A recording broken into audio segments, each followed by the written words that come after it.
Okay, welcome to the black hole. एक नई exciting lecture के साथ आज मैं यहाँ पे मुझे बुलाया गया है। मुझे एक अपॉर्चुनिटी दी गई है। Thank you so much for the opportunity. First of all, my name is Irfan Saeed और आई एम ऑब्जर्वेशनल एस्ट्रोफिजिसिस्ट।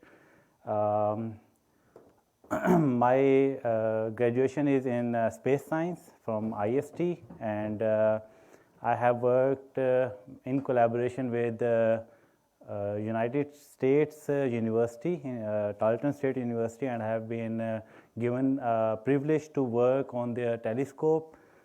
उनकी अपनी टेलीस्कोप थी, 1 मीटर ऑप्टिकल टेलीस्कोप, और थ्रू रिमोट एक्सेस इन पाकिस्तान हेयर मैंने उनके टेलीस्कोप के थ्रू डाटा लिया, उसको ऑब्ज़र्व किया, and I been I would say कि एक मेहनत और लक फॉर्चून भी मेरे साथ था अल्हम्दुलिल्लाह के I am the first and the only Pakistani to discover planets around other stars.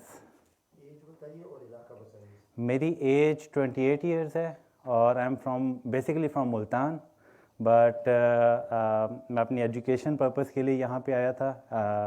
Islamabad मेरी एजुकेशन यानी कि मेरी जो ग्रेजुएशन है वो भी यहीं की है। After that I have been working as teaching assistant at my alma mater IST, और IST सही है। उसके बाद मेरी वहीं पे ही एज अ टीचिंग असिस्टेंट मैंने प्रोफेशनल एक्सपीरियंस भी वहीं से मैंने स्टार्ट किया अपना। और आफ्टर दैट मैं सुपारको में, जो पाकिस्तान स्पेस एजेंसी है, वहाँ पे जॉब करता रहा हूँ एज असिस्टेंट मैनेजर। 17 स्केल मेरी जॉब थी वहाँ पे, और रिसेंटली मैंने वहाँ से रिज़ाइन किया है। और now I am working with a multinational company known as Shetek, and we are working on building Pakistan's own indigenous telescope, जिसको हम फॉर नॉर्मल जो स्टार गेजिंग पर्पज़ है उसके लिए भी यूज़ करने का प्लान है। With that we are also planning to conduct some research work using that telescope. तो उसका मेन यही होगा कि हम उसे एक रिमोट एरिया में, जहाँ पे क्लियर स्काई हमें विजिबल हो, वहाँ पे उसे इंस्टॉल करेंगे और उसे हम टोटली रिमोटली एबल करेंगे with the laptop, with the internet, जिस तरह से मैंने एक अमेरिकन टेलीस्कोप को यूज़ किया। सो हमारा माइंडसेट ये है कि हम पाकिस्तान में रहते हुए उस टेलीस्कोप को यूज़ करें। हम उसकी एक वेबसाइट पे उसकी वेबसाइट बनाएंगे और प्रपोजल्स एक्सेप्ट करेंगे फ्रॉम डिफरेंट इंस्टीट्यूट्स, जिनके प्रपोजल्स अलाइन होते हुए, ज़्यादा कैची हुए, ज़्यादा कंपेलिंग हुए, हम फिर उन्हें नाइट्स उन्हें एकोमोडेट करें, एलोकेट करेंगे, जिसमें वो डाटा कलेक्ट करेंगे from that telescope for their research purpose. उसके अलावा भी जो भी इवेंट्स, कोई एस्ट्रोनॉमी के इवेंट्स कोई इस तरह के करवाने हुए, तो हम उसको भी उसमें एकोमोडेट करेंगे। So this is what I am now working with that company. और बिसाइड दैट मैं अपनी PhD के लिए भी अप्लाई कर रहा हूँ अब्रॉड, ताकि मैं अपनी जो एडवांस स्टडीज़ हैं इन एस्ट्रोनॉमी उसको परस्यू कर सकूँ। So this is it from my side. PhD के लिए US is the first priority. वहाँ पे मेरे प्रोफेसर्स हैं जिनके साथ मैं लिंकअप हूँ, उनके साथ मैं काम भी कर रहा हूँ। और अभी अगर मैं अब की करंट अपनी रिसर्च एक्टिविटी की बात करूँ तो मैं 2 प्रोफेसर्स के कोलैबोरेशन के साथ काम कर रहा हूँ। One is in USA Texas and second is in Turkey. और I am actually working on NASA's space telescope data, जो कि टेस्ट के नाम से एक टेलीस्कोप उन्होंने भेजी थी 2018 में, जो कि उन्होंने डेडिकेट की थी फॉर एक्सोप्लैनेट स्टडीज़। मैं कभी अमेरिका नहीं गया जी जी। ओके, एनी हाउ इंशाल्लाह in future definitely I would be there, तो वहाँ पे विज़िट भी करेंगे। लेकिन अभी मैं उनका जो ऑनलाइन डाटा आर्काइव है, जो उनका कैटलॉग है, वहाँ से मैं वो डाटा डाउनलोड करता हूँ और under the supervision of my researchers, जो कि जिनके साथ मैं कोलैबोरेट करके काम कर रहा हूँ, तो उनकी गाइडेंस में उस डाटा को किस तरह यूज़ करना है और किस तरह उसको रिफ़ाइन करना है, तो वो सारा प्रोसेस मैंने सीखा है। और I am now working on 7 exoplanets, जिनमें से 3 of them are Jupiter size planets. 3 of them are Neptune size and one is super earth size, यानी कि अर्थ से तकरीबन 1.5 से 2 गुना बड़ी है वो प्लैनेट। सो अभी तक की मेरी जो फाइंडिंग्स हैं उनके ऊपर तकरीबन काम हो चुका है और we will be publishing very सून।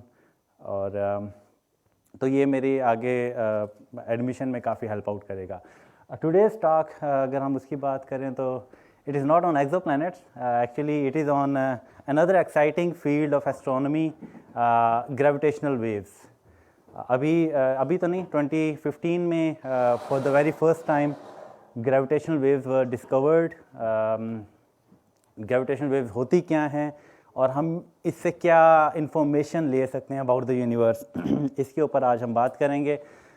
वैसे जो एस्ट्रोनॉमी है, ख़ास तौर पे जो हम ऑब्जर्वेशनल एस्ट्रोनॉमी की बात करते हैं, और एस्ट्रोनॉमी की टोटल एक्चुअली मेन अगर सब टाइप्स की बात करें ना, तो एस्ट्रोनॉमी तो आपको पता है ओवरऑल उसकी क्या डेफिनेशन है कि it is the study of the objects and phenomenas occurring in the universe, ठीक है ना, like study of stars, planets, moons, black holes, galaxies, quasars, all this stuff within the universe. When we study them, this is called astronomy.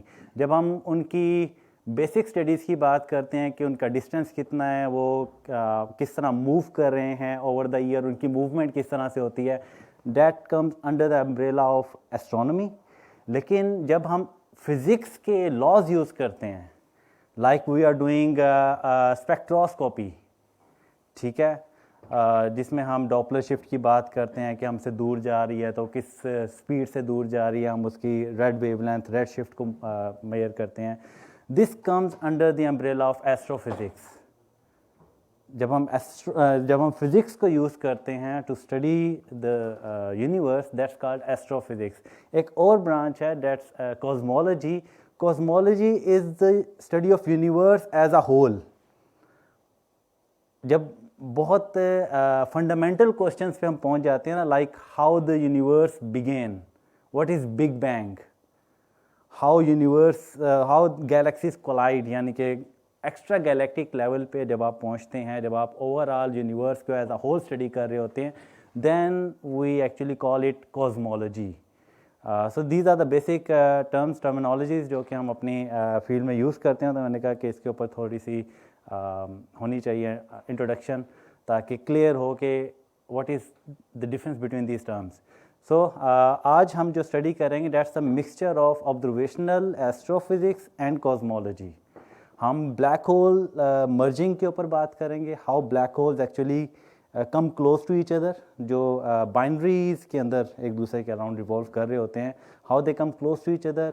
या जब हम neutron stars की बात करते हैं, now I think neutron stars के बारे में काफ़ी कम लोगों को पता होगा, तो वो भी हम इसमें कवर करेंगे कि what is a neutron star.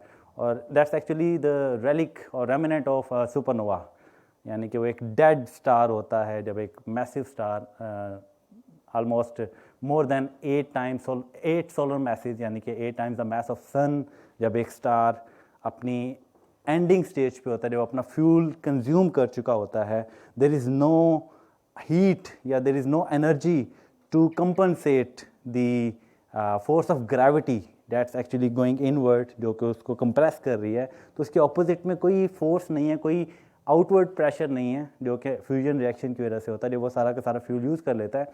तो वो जब ओवरकम करती है ग्रेविटी उसके ऊपर, that star can not withstand that much pressure और दैट मच ग्रेविटी, और वो बाहर की तरफ एक लिमिट आती है जब वो बाहर की तरफ जो है ना एक्सप्लोड करता है, और उसके दरमियान में एक कोर बचती है। That core is very very dense. वो कितनी डेंस होती है, उसका क्या मैस होता है, उसका क्या डायमीटर होता है, we will studying in the slides. तो उसको हम न्यूट्रॉन स्टार कहते हैं। और हम न्यूट्रॉन स्टार ही क्यों कहते हैं, मतलब हमने इसको यही क्यों नाम दिया है, तो एक्चुअली उसकी जो फंडामेंटल्स है वो उसके नाम के अंदर ही छुपी हुई है कि why we call it neutron star. So the topic of our today's lecture is listening to cosmic symphony, investigating gravitational waves with pulsar timing. अब अगर हम पहली जो इसका सेक्शन है उसके ऊपर ज़रा गौर करें तो listening to the cosmic symphony, astronomy basically जो है ना, नॉर्मली जब हम एस्ट्रोनॉमी की बात करते हैं, जो एस्ट्रोनॉमर्स जो होते हैं वो अपने लैब में या अपने ऑफिस में what they are doing, they are just you can say कि डिटेक्टिंग, जो उन्होंने लाइट डिटेक्ट की होती है, जो उन्होंने टेलीस्कोप के ज़रिए जो भी उन्होंने डाटा लिया होता है in the form of images, उसको वो यूज़ कर रहे होते हैं. So the only information they have is the light. क्योंकि डिस्टेंसेस, बाकी अगर आप फिज़िक्स की बात करें, केमिस्ट्री की बात करें, तो जितना भी आप डाटा होता है या जो भी उनके पास मटेरियल होते हैं वो उनके एक्सेस में होते हैं. They are making them react. अगर वो केमिस्ट्री की बात है, फिज़िक्स में वो उनके साथ डिफरेंट एक्सपेरिमेंट्स कर रहे होते हैं. But when we talk about astronomy, तो ऑब्जेक्ट्स हमसे इतना दूर हैं, the distances are so large that we can not touch them, we can not easily send our spacecraft there. हमने मून पे तो भेज दी, मार्स पे भी भेज दी ऑफ कोर्स, लेकिन दैट्स वेरी डिफ़िकल्ट. और अगर हम स्टार्स की बात करें तो वो तो फिर नियर टू इम्पॉसिबल है वहाँ पे अपने टूल्स या अपने स्पेसक्राफ्ट को भेजना. तो what is the method of studying those objects? That's actually हम एक टर्म यूज़ करते हैं जो कि एक डिफरेंट फील्ड को डिफ़ाइन करती है, लेकिन वो इस फील्ड को भी बहुत एक्यूरेटली डिफ़ाइन कर रही है. That's called remote sensing. हम रिमोट सेंसिंग की जब हम बात करते हैं तो वो सैटेलाइट्स जो कि अर्थ की ऑब्जर्वेशन कर रही हैं, अर्थ की इमेज ले रही हैं, और हम उस इमेज को फॉर द एग्रीकल्चरल एनालिसिस या इस तरह से हम यूज़ करते हैं. That's remote sensing. लेकिन अगर हम एस्ट्रोनॉमी की बात करें तो that's actually the remote sensing as well, कि हम यहाँ पे रहते हुए we are remotely sensing the objects in the sky. We are not touching them, we are not reaching out to them, we are only detecting the light, and using that light we are deciphering the properties, the characteristics of that object. Like हम यहाँ पे बैठे हुए सिर्फ उसकी light से हम star का मास भी फाइंड कर लेते हैं, उसकी डेंसिटी भी फाइंड कर लेते हैं, उसका रेडियस क्या है वो भी वो कितना दूर है हमसे वो भी find. So every aspect of that star is studied using that light. तो कहने का मकसद ये है कि एस्ट्रोनॉमर के लिए light is the main source of information of the universe in which we are living. लेकिन रिसेंटली 2015 में साइंटिस्ट ने, एस्ट्रोनॉमर्स ने एक और, कॉस्मोलॉजिस्ट ने एक और वे ऑफ इंफॉर्मेशन अखज़ की from the universe, and that's called gravitational waves. Like जो लाइट है, light is also a form of wave. दो किस्म की वेव्स हम पढ़ते हैं. One is mechanical and electromagnetic. Exactly. Mechanical और इलेक्ट्रोमैग्नेटिक में क्या डिफरेंस है? No medium is required for them to propagate, and for mechanical waves medium is required. Like sound के लिए medium required है, water waves, water के अंदर जो waves बनती हैं उसके लिए water required है. तो जो medium require करती हैं that's mechanical waves. और जब हम without medium जो space के अंदर move कर सकती हैं, propagate कर सकती हैं, that's इलेक्ट्रोमैग्नेटिक वेव्स. और जो लाइट है that's example of electromagnetic wave. उसको कोई मीडियम की रिक्वायरमेंट नहीं है. That's why it can move freely in space. और हमें जो सन से light, that's the source of energy for us, और वो इलेक्ट्रोमैग्नेटिक रेडिएशंस हमें पहुंचा रहा है. So this is one of the source of electromagnetic waves या रेडिएशंस. अच्छा, जब हम इलेक्ट्रोमैग्नेटिक वेव्स की बात करते हैं तो इसमें फुल फ्लैज एक स्पेक्ट्रम हमारे पास आता है. इलेक्ट्रोमैग्नेटिक स्पेक्ट्रम की हम बात करते हैं. और इलेक्ट्रोमैग्नेटिक वेव्स की तीन प्रॉपर्टीज़ होती हैं, तीन फंडामेंटल उसके करैक्टरिस्टिक्स होते हैं. One is energy, second is frequency, third is wavelength. ठीक है.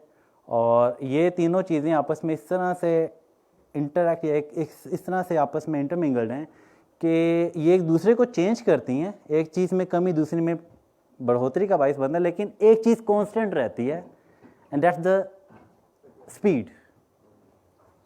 स्पीड हमेशा उसकी कांस्टेंट रहेगी. अगर वेवलेंथ ज़्यादा हो रही है तो फ्रीक्वेंसी कम हो रही है, but ultimately speed is always constant. जब हम इलेक्ट्रोमैग्नेटिक स्पेक्ट्रम को पढ़ते हैं, लाइक शायद मैं यहाँ पे नहीं बताया, यहाँ पे शायद कुछ आपको नजर आ जाए, हियर इट इज। तो इलेक्ट्रोमैग्नेटिक स्पेक्ट्रम जो है वो गामा रेज से शुरू होता है। Gamma rays has the highest energy and lowest wavelength. फिर उसके बाद एक्स रेज है, उसकी उससे कम एनर्जी है, कम फ्रीक्वेंसी है और वेवलेंथ थोड़ी सी इंक्रीज हो गई है। Then moves to ultra violet, then comes the visible part. तो जो हम लाइट ऑब्जर्व कर पाते हैं, our eyes are only capable of observing this portion. This is a very small bandwidth within the electromagnetic spectrum, यानी कि 95% of electromagnetic waves हमारी आंखें उसको ऑब्जर्व ही नहीं कर पाती हैं। हम सिर्फ इस पोर्शन को ऑब्जर्व कर पाते हैं जिसे हम विजिबल रीजन कहते हैं। उसके अलावा जितने भी रीजन हैं जिसमें gamma rays, X rays, ultraviolet है, इंफ्रारेड है, माइक्रोवेव है, रेडियो है, ये हमारी, और एक्चुअली हमारी जो एटमॉस्फेयर है वो बनी ही कुछ इस तरह से है कि most of these raise can not penetrate. Gamma rays cannot penetrate, X-rays cannot penetrate, ultraviolet cannot, because they have so much high energy कि वहाँ पे जो ओजोन पार्टिकल्स हैं वो उनको ट्रैप कर लेते हैं, वो वहीं पे उन्हें रिफ्लेक्ट कर देते हैं। और ये हमारे लिए खुशाइन बात भी है। हमारी अर्थ को इस तरह से बनाया गया, इस तरह से वो एक बनी है कि वो इस तरह की हैजर्डस जो रेज हैं जिसमें gamma rays, X rays, ultraviolet आ जाती हैं, उनको नहीं पेनिट्रेट। अदरवाइज हमारा सन जो स्किन बर्न है या जो स्किन कैंसर है वो बहुत ज़्यादा होना शुरू हो जाए, क्योंकि वो इतनी हाई एनर्जी और हाई फ्रीक्वेंसी होती है कि it can interact with the DNA of our DNA, और हमारे डीएनए को अगर चेंज कर दें और उसमें रेप्लिकेशन शुरू कर दें तो दैट्स डेफिनेशन ऑफ कैंसर, तो वो स्किन कैंसर का बाइस बन सकती हैं। सो फिर इंफ्रारेड की बात करें तो हमारे जो क्लाउड्स हैं या जो आप कह सकते हैं जो पार्टिकल्स इन एयर हैं या कार्बन डाइऑक्साइड, ऑक्सीजन है या वाटर वेपर्स हैं, वो भी इंफ्रारेड को जो है ना वो रिफ्लेक्ट करती हैं। उनकी जो वेवलेंथ है वो, अच्छा अब ना अगर मैं थोड़ी सी बात करूं how radiations interact with the atmosphere, तो it depends upon the size of particle. Size of particle, अगर रेज की जो वेवलेंथ है उससे साइज ऑफ पार्टिकल अगर बड़ा है तो वो रेज को नहीं गुजरने देगा, वो रेज को रिफ्लेक्ट कर देगा या स्कैटर कर देगा। हम क्यों स्काई को ब्लू देखते हैं during the day? Sky is not blue, नहीं वाइट भी नहीं है, sky is black, it has no colour. हमें क्यों ब्लू नजर आता है? नो, समुद्र को भी कलर कहाँ से मिलता है? एक्चुअली हमारा जो, अच्छा अब एक और जो इसमें एक और मैं एडिशन कर दूंगा कि सूरज, जब भी हम सन का डायग्राम बनाते हैं या उसमें आप में से काफ़ी यहाँ पे आर्टिस्ट बैठे होंगे या बचपन में उन्होंने की होगी थोड़ी सी डायग्राम वगैरह बनाए होंगे, तो हम हमेशा जब भी सूरज बनाते हैं उसको येलो कलर करते हैं। Sun is not yellow, it's white. अगर सन येलो होता ना तो हमें क्लाउड्स भी येलो नज़र आते। क्लाउड्स क्यों वाइट नज़र आते हैं, या स्नो हमें क्यों वाइट नज़र आती है, स्नो हमें येलो क्यों नहीं नज़र आती? तो हमें जो ये वाइट कलर मिलता है ना सन का, वो actually it's the mixture of all lights, mixture of 7 colours जो कि न्यूटन ने डिस्कवर किए थे। एक्चुअली ये 6 कलर्स थे, उसको कुछ फैसिनेशन थी 7 के साथ, तो उसने एक कलर ऐड किया था, that's called indigo. 7 colours are violet, indigo, blue, then green, then yellow, orange and then red. That's a 7 color combination. इन सब को मिक्स करें तो वो वाइट लाइट बना देता है। तो हमें जो सन से लाइट मिलती है दैट्स प्योर वाइट। और इसमें सबसे जो कम वेवलेंथ है, शॉर्टर वेवलेंथ है, वो है वायलेट, इंडिगो एंड ब्लू। तो होता क्या है कि जो हमारी अपर एटमॉस्फेयर है वहाँ पे जो पार्टिकल्स हैं वो जो शॉर्टर वेवलेंथ लाइट्स हैं, क्योंकि वो वेवलेंथ उनकी कम है as compare to the particles, तो वहीं पे ही स्कैटर हो जाती हैं, and that makes our sky appear blue. इसीलिए अगर आप मॉर्निंग स्काई या इवनिंग स्काई देखें तो आपको रेडिश स्काई नज़र आता है। वाई? कभी इसके ऊपर फोकस किया? आल्दो आज का लेक्चर टोटली ऑन लाइट नहीं है, मैं लेकिन लिंक अप कर रहा हूँ कि why we need gravitational waves, या gravitational waves how they are different from the normal light waves या इलेक्ट्रोमैग्नेटिक वेव्स से डिफरेंट कैसे हैं। तो एक्चुअली जब सन इज सेटिंग या सन इज राइजिंग तो उसका एक जो एंगल बन रहा होता है with the earth with the atmosphere, एक ओब्लिक एंगल बन रहा होता है, दैट्स नॉट डायरेक्टली, एक ओब्लिक एंगल है। तो the more the sky sun is at the horizon, the more light it has to traverse through the atmosphere. Exactly, यहाँ पे स्मॉल लेंथ थी, यहाँ पे एल्दो के है तो उतनी ही एटमॉस्फेयर, लेकिन क्योंकि एक एंगल से पेनिट्रेट हो रही है तो वो एक्चुअली एंगल की वजह से इट अपीयर्स के जो एटमॉस्फेयर है उसकी जो लेंथ है वो बढ़ गई है। The more the thick the more the wider the atmosphere is, the more time या फिर the more distance it had to travel. तो जो ब्लू लाइट है वो बहुत पीछे स्कैटर हो गई। अब येलो भी स्कैटर हो रही है, ऑरेंज भी स्कैटर हो रही है, और कुछ पार्ट ऑफ रेड भी स्कैटर हो रही है, and that's why it appears a orangish sky during sunset because of the scattering of that light. ठीक, so this is the fundamental concept of how electromagnetic radiations या जो सन से हमें waves मिलती हैं, लाइट मिलती है, उसके कौन कौन से पार्ट्स होते हैं और हम तक जब पहुंचती है तो वो उस तरह से नहीं होती। और why we see different colors on earth, because of the reflection of sunlight on that object and that reflected light comes to our eyes. अगर हमारा सन रेड ड्वार्फ होता, it's a type of stars जो कि सिर्फ red colour में ज़्यादा wavelength, ज़्यादा light अमिट करते हैं। अगर रेड ड्वार्फ होता तो हमें जितनी भी ऑब्जेक्ट्स ज़मीन पे नज़र आते वो रेडिश कलर के नज़र आते, बाकी कलर हमें कोई भी ना नज़र आता, क्योंकि वो हमें लाइट ही सिर्फ रेड दे रहा है। तो जितनी भी रिफ्लेक्शन होनी थी किसी भी ऑब्जेक्ट से वो रेडिश होनी थी। And you know why blue is rare? Natural में, नेचर में आपको ब्लू कलर ज़्यादा नहीं मिलेगा, इट्स वेरी वेरी रेयर। आप फ्लावर्स की बात कर लें, आप एनिमल्स, ऑब्जेक्ट्स, एनिमल्स की बात करें, एनिमल्स आपको बहुत रेयर मिलेंगे ब्लू कलर में।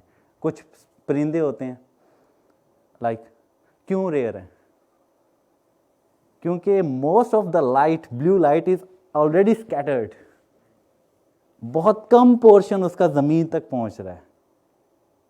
और जो एवोल्यूशन है, जो नेचुरल एवोल्यूशन है ऑन अर्थ, वो ज़्यादा कंपैटिबल चीज़ों, जो ज़्यादा मौजूद है यहाँ पे लाइट, उसके मुताबिक अपने आप को अडेप्ट करती है। तो जो कम लाइट है उसके मुताबिक कभी भी अपने आप को अडेप्ट नहीं करेगी, जो कि ब्लू है। तो इसलिए ब्लू आपको बहुत रेयर मिलता है कलर नेचर में। सो एनी हाउ जी, सनसेट ज़्यादा रेड क्यों होता है कंपेयर टू सनराइज? अच्छा, इनका क्वेश्चन ये था कि सनसेट हमें ज़्यादा रेडिश क्यों नज़र आता है एज़ कम्पेयर टू सनराइज। तो एक्चुअली सारे दिन की जो डस्ट है, जो सारा का सारा पोल्यूशन आप कह लें, वो जो होराइज़न है वहाँ पे काफ़ी ज़्यादा इकट्ठा हो चुका होता है, तो वो और ज़्यादा लाइट को स्कैटर करता है, that makes more reddish colour. Otherwise और कोई ऐसा डिफरेंस नहीं है पोल्यूशन की वजह से आप कह लें। नहीं मतलब वो इसमें ये सीन होता है कि ना सनसेट में the sun is farther away, ज़्यादा एटमॉस्फेयर है हमारे और सन के दरमियान, as opposed to when it is right above us. नहीं, वो कह रहे हैं कि सनराइज में क्यों नहीं हमें इतना रेडिश नज़र आता? सनराइज में भी नज़र आता है, लेकिन ज़्यादा नहीं। अच्छा आप ये पूछ रहे हैं सनराइज सनसेट में फ़र्क हाँ, पूछ रहे हैं आप? जी जी। अच्छा अच्छा, इसका नहीं पता। लेकिन इतना ज़्यादा डिफरेंस नहीं है, वो हमें ऐसे फील होता है। लेकिन अगर डिफरेंस है भी तो वो मैंने आपको रीज़न बता दिया, ड्यू टू ह्यूमन एक्टिविटीज़ या हम जो पोल्यूशन फैलाते हैं उसकी वजह से ज़रा डिफरेंस नज़र आता है। Otherwise there is no major difference. जब हम ग्रेविटेशनल वेव्स की बात करते हैं तो इनकी भी वेवलेंथ्स हैं। अब ग्रेविटेशनल वेव्स है क्या? अभी तक वही बात कि हम जो भी लाइट देखते हैं वो कलर्स में आप उसे स्कैटर कर सकते हैं। जो विजिबल कलर है वो वायलेट से शुरू होता है, रेड पे ख़त्म होता है, उसके दरमियान बाकी कलर्स हैं। जब हम बाकी पूरे स्पेक्ट्रम की बात करते हैं तो उसमें भी हमने टेलीस्कोप्स भेजी हुई हैं। फर्मी जो है वो गैमा में काम कर रही है, चंद्रा जो है वो एक्सरेज में काम कर रही है। हबल, अच्छा चंद्रा कहाँ से नाम आया है? एक इंडियन एस्ट्रोनॉमर था चंद्रशेखर, उसके नाम पे इन्होंने टेलीस्कोप भेजी और उसी के नाम पे एक लिमिट बनी है, दैट्स कॉल्ड चंद्रशेखर लिमिट। और वो एक्चुअली हर एस्ट्रोनॉमर जो भी एस्ट्रोनॉमी पढ़ता है उसे वो पढ़नी पड़ती है, because that's the limit that actually nature या यूनिवर्स ने एक लिमिट तैनात कर दिया कि इससे मैसिव स्टार जो है वो एक्सप्लोड नहीं कर सकता। जैसे ही स्टार इस मैस पे पहुंचता है उसके कोर, तो अल्टीमेटली खुद ब खुद एक्सप्लोड हो जाता है। सो एक लिमिट है, उससे ऊपर नहीं जा सकता। That's called Chandrasekhar limit. तो वो इसी साइंटिस्ट ने जो है ना इसको दरिया या इस लॉ को बनाया था कि कौन सी लिमिट, क्या मैस होना चाहिए। सो उसके बाद विजिबल में हमारी हबल आ जाती है, हबल स्पेस टेलीस्कोप। इंफ्रारेड में अभी रिसेंटली जेम्स वेब भेजी गई है। उसके अलावा रोमन, ये नेक्स्ट मेरे ख्याल में 2 to 3 ईयर्स में ये रोमन स्पेस टेलीस्कोप भी जा रही है। इसको इन्होंने नैन्सी ग्रेस स्पेस टेलीस्कोप नाम दिया। Nancy grace was one of the top, आप कह लें कि नासा में काम करने वालों में उनका शुमार होता था। तो उसको उन्होंने जो है ना एक देने के लिए एक्नॉलेजमेंट, ठीक है ना, रिकग्निशन देने के लिए। जेम्स वेब भी एक्चुअली एक 1960s में जब इन्होंने स्पेस में first person on moon land करवाया था, तो उस वक्त का जो इनका एडमिनिस्ट्रेटर था, हेड था, वो जेम्स वेब था। तो उसी को रिकग्निशन देने के लिए इन्होंने जो है ना ये इसका नाम रखा था। बाकी यूक्लिड है, यूक्लिड अभी रिसेंटली भेजी गई है। ये ईसा ने भेजी है। यूक्लिड का मेन पर्पस है टू डिटेक्ट या to resolve the mystery of dark matter, dark energy, जिसके ऊपर हमने लास्ट सेशन में बात की थी। उसके बाद सोफिया है। सोफिया अभी उन्होंने डीकमीशन कर दिया है, इसको रिटायर कर दिया है। ये भी इंफ्रारेड में काम करती थी। एक्चुअली एक एयरबॉर्न ऑब्जर्वेटरी थी जो कि मूव करती थी विद दी एरोप्लेन। इसके बैक साइड पे यहाँ पे वो टेलीस्कोप लगी हुई थी, और एरोप्लेन जो है वो 36,000 फीट के ऊपर फ्लाई करता था, जहाँ पे मैक्सिमम ऑफ द एटमॉस्फेयर जो है ना आप पास कर जाते हैं। तो वहाँ पे जाके जब एटमॉस्फेयर नहीं है तो आप मैक्सिमम जो है ना इंफ्रारेड रेडिएशंस को कैप्चर कर रहे हैं।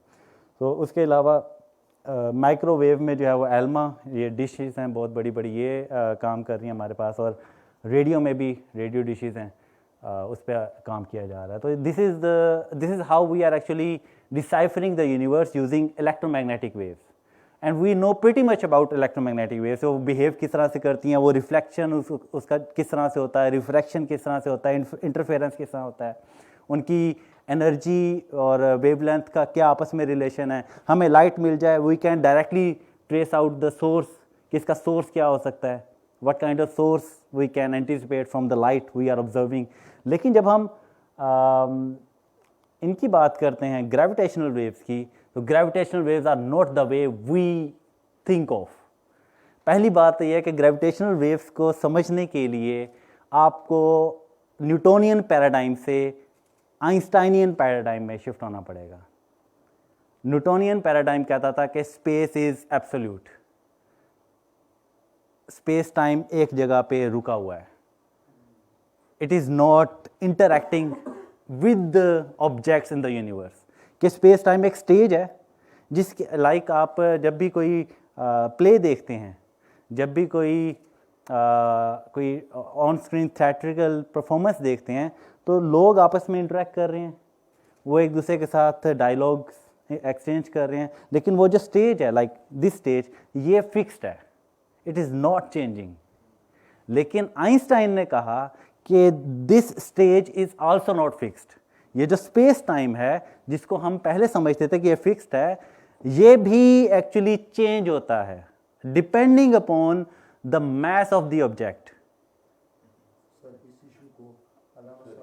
बिल्कुल, अल्लामा इकबाल साहब द ग्रेट, बिल्कुल उन्होंने अपने शायरी में इसमें सामने रखा सर इस मौजू को अल्लामा साहब ने इंतहाई खूबसूरती के साथ मज़हब के साथ कनेक्ट करके, बस ये हमें इस किताब का नाम आना चाहिए और इस किताब का पढ़ना चाहिए। बिल्कुल, मैं ये कहूँगा कि हम तो साइंटिफिक वे में यहाँ तक पहुँचते हैं, वो तसव्वुफ के दुनिया में जाके, सूफीज़म में जाके, स्पिरिट, नेचर और हिस्ट्री, दो तीनों को मिलाकर इस चीज, यानी वो स्पिरिट को भी इन्वॉल्व कर देता है। एग्जैक्टली, बिल्कुल ऐसे ही है।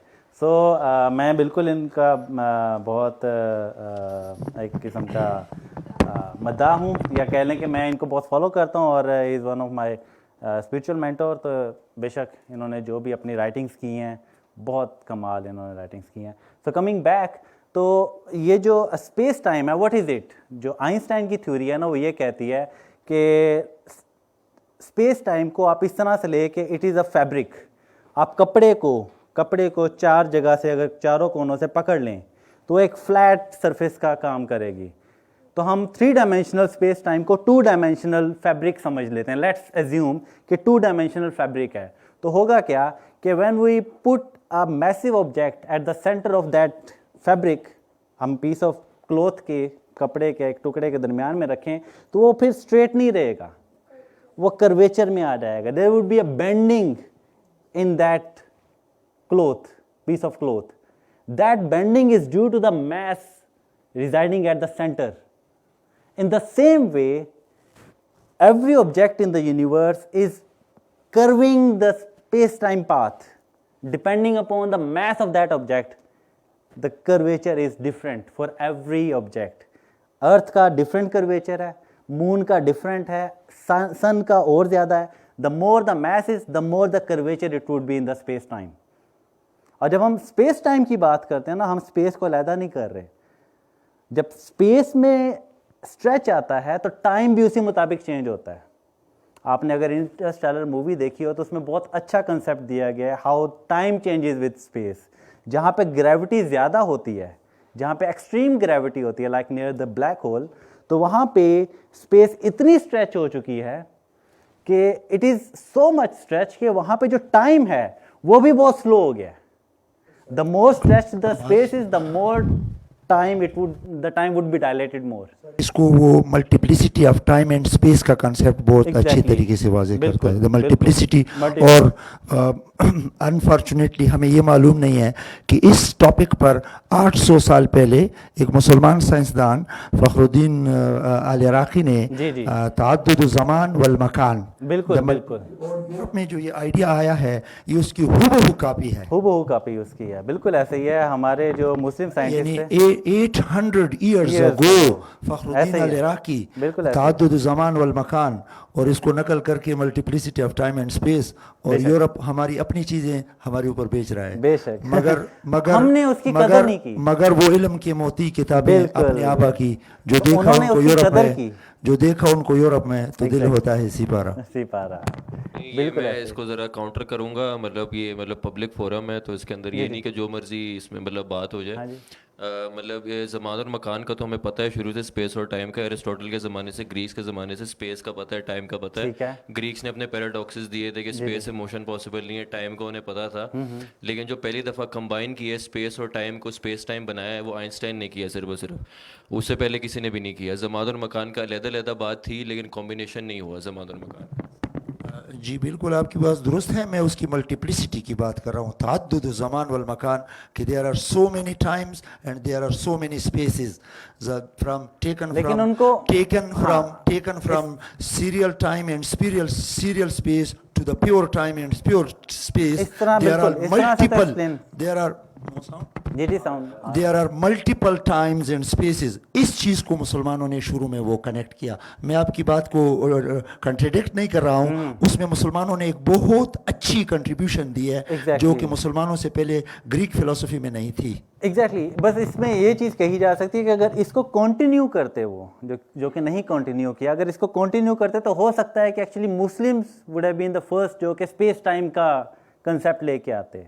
हो सकता है कि अगर इसी को आगे कंटिन्यू, इसी रिसर्च को आगे कंटिन्यू किया जाता, जो कि मल्टीपल स्पेस एंड टाइम्स की बात की गई है, तो हो सकता है कि वी वुड, यानी कि जो मुस्लिम साइंटिस्ट है वो पहले होते।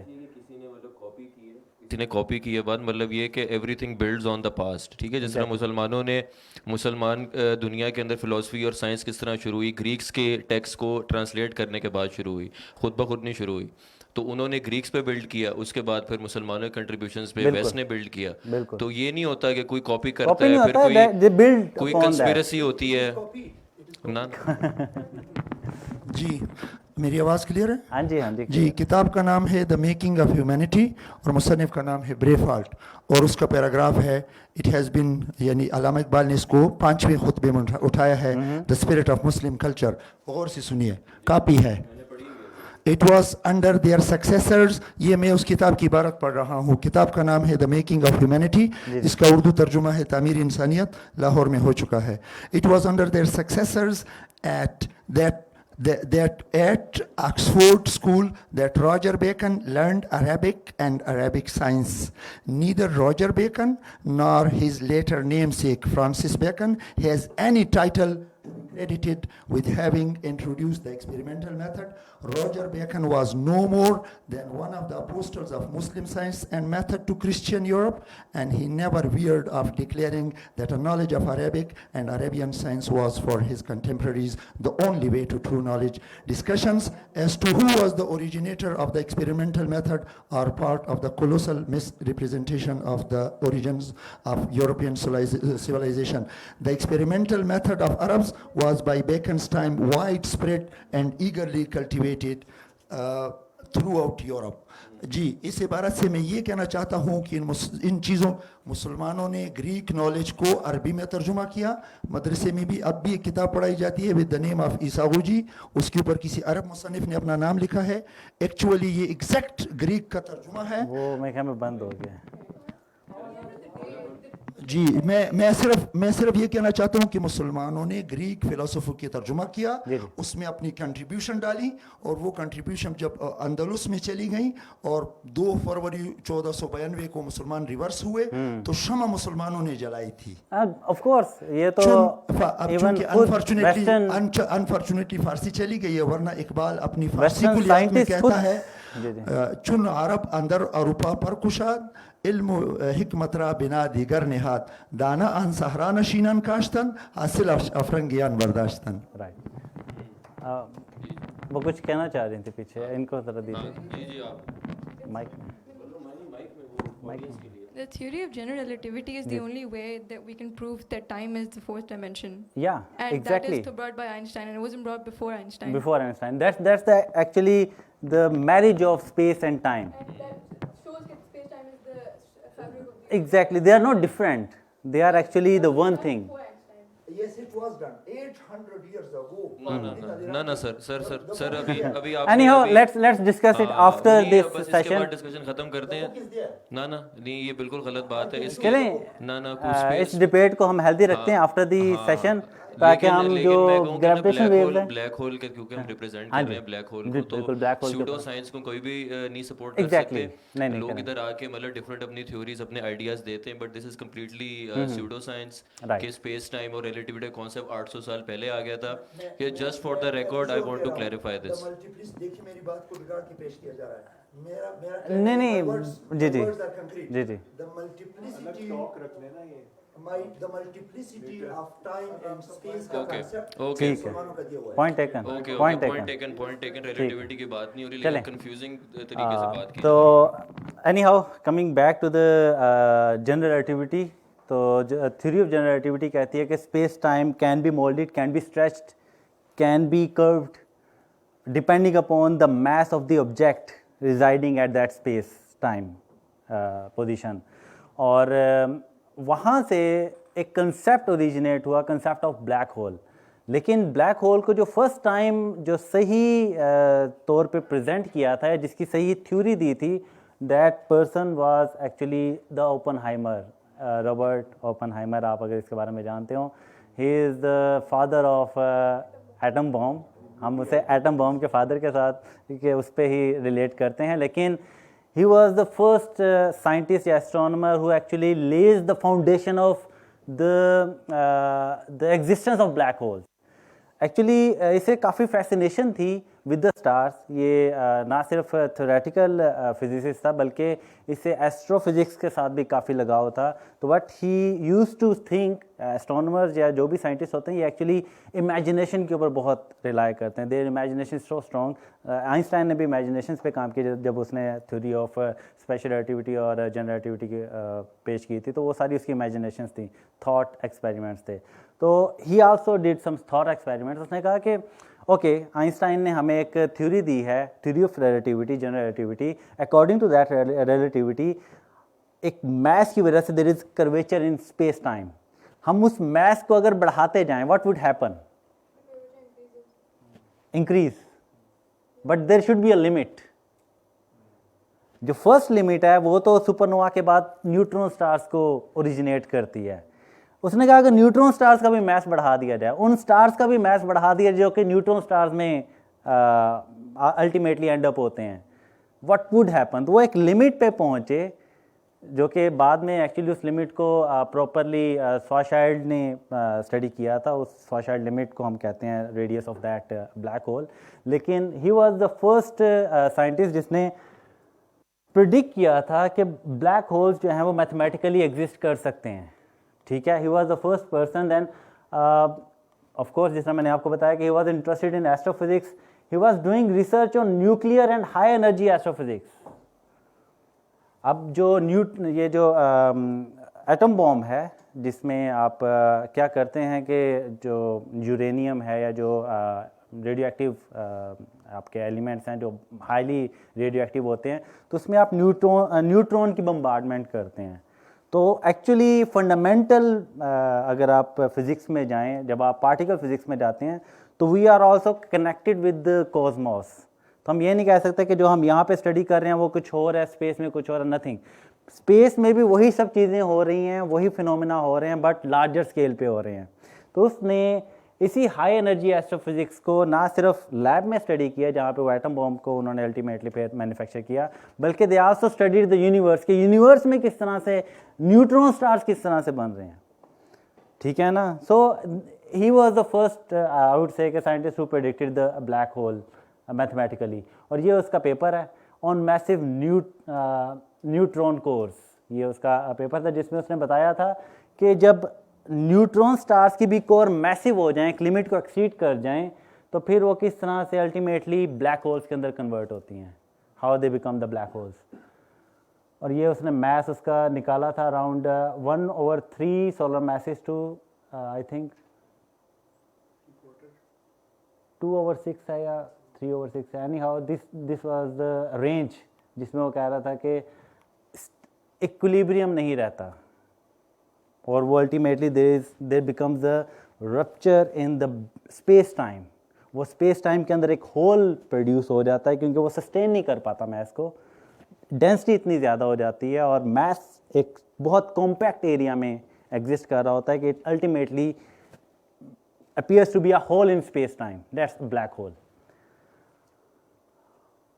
और अच्छा, उस लिमिट को नाम दिया गया था टॉलमैन ओपेनहाइमर वोल्कोफ लिमिट। ये 3 साइंटिस्ट थे जो कि इस रिसर्च के ऊपर काम कर रहे थे।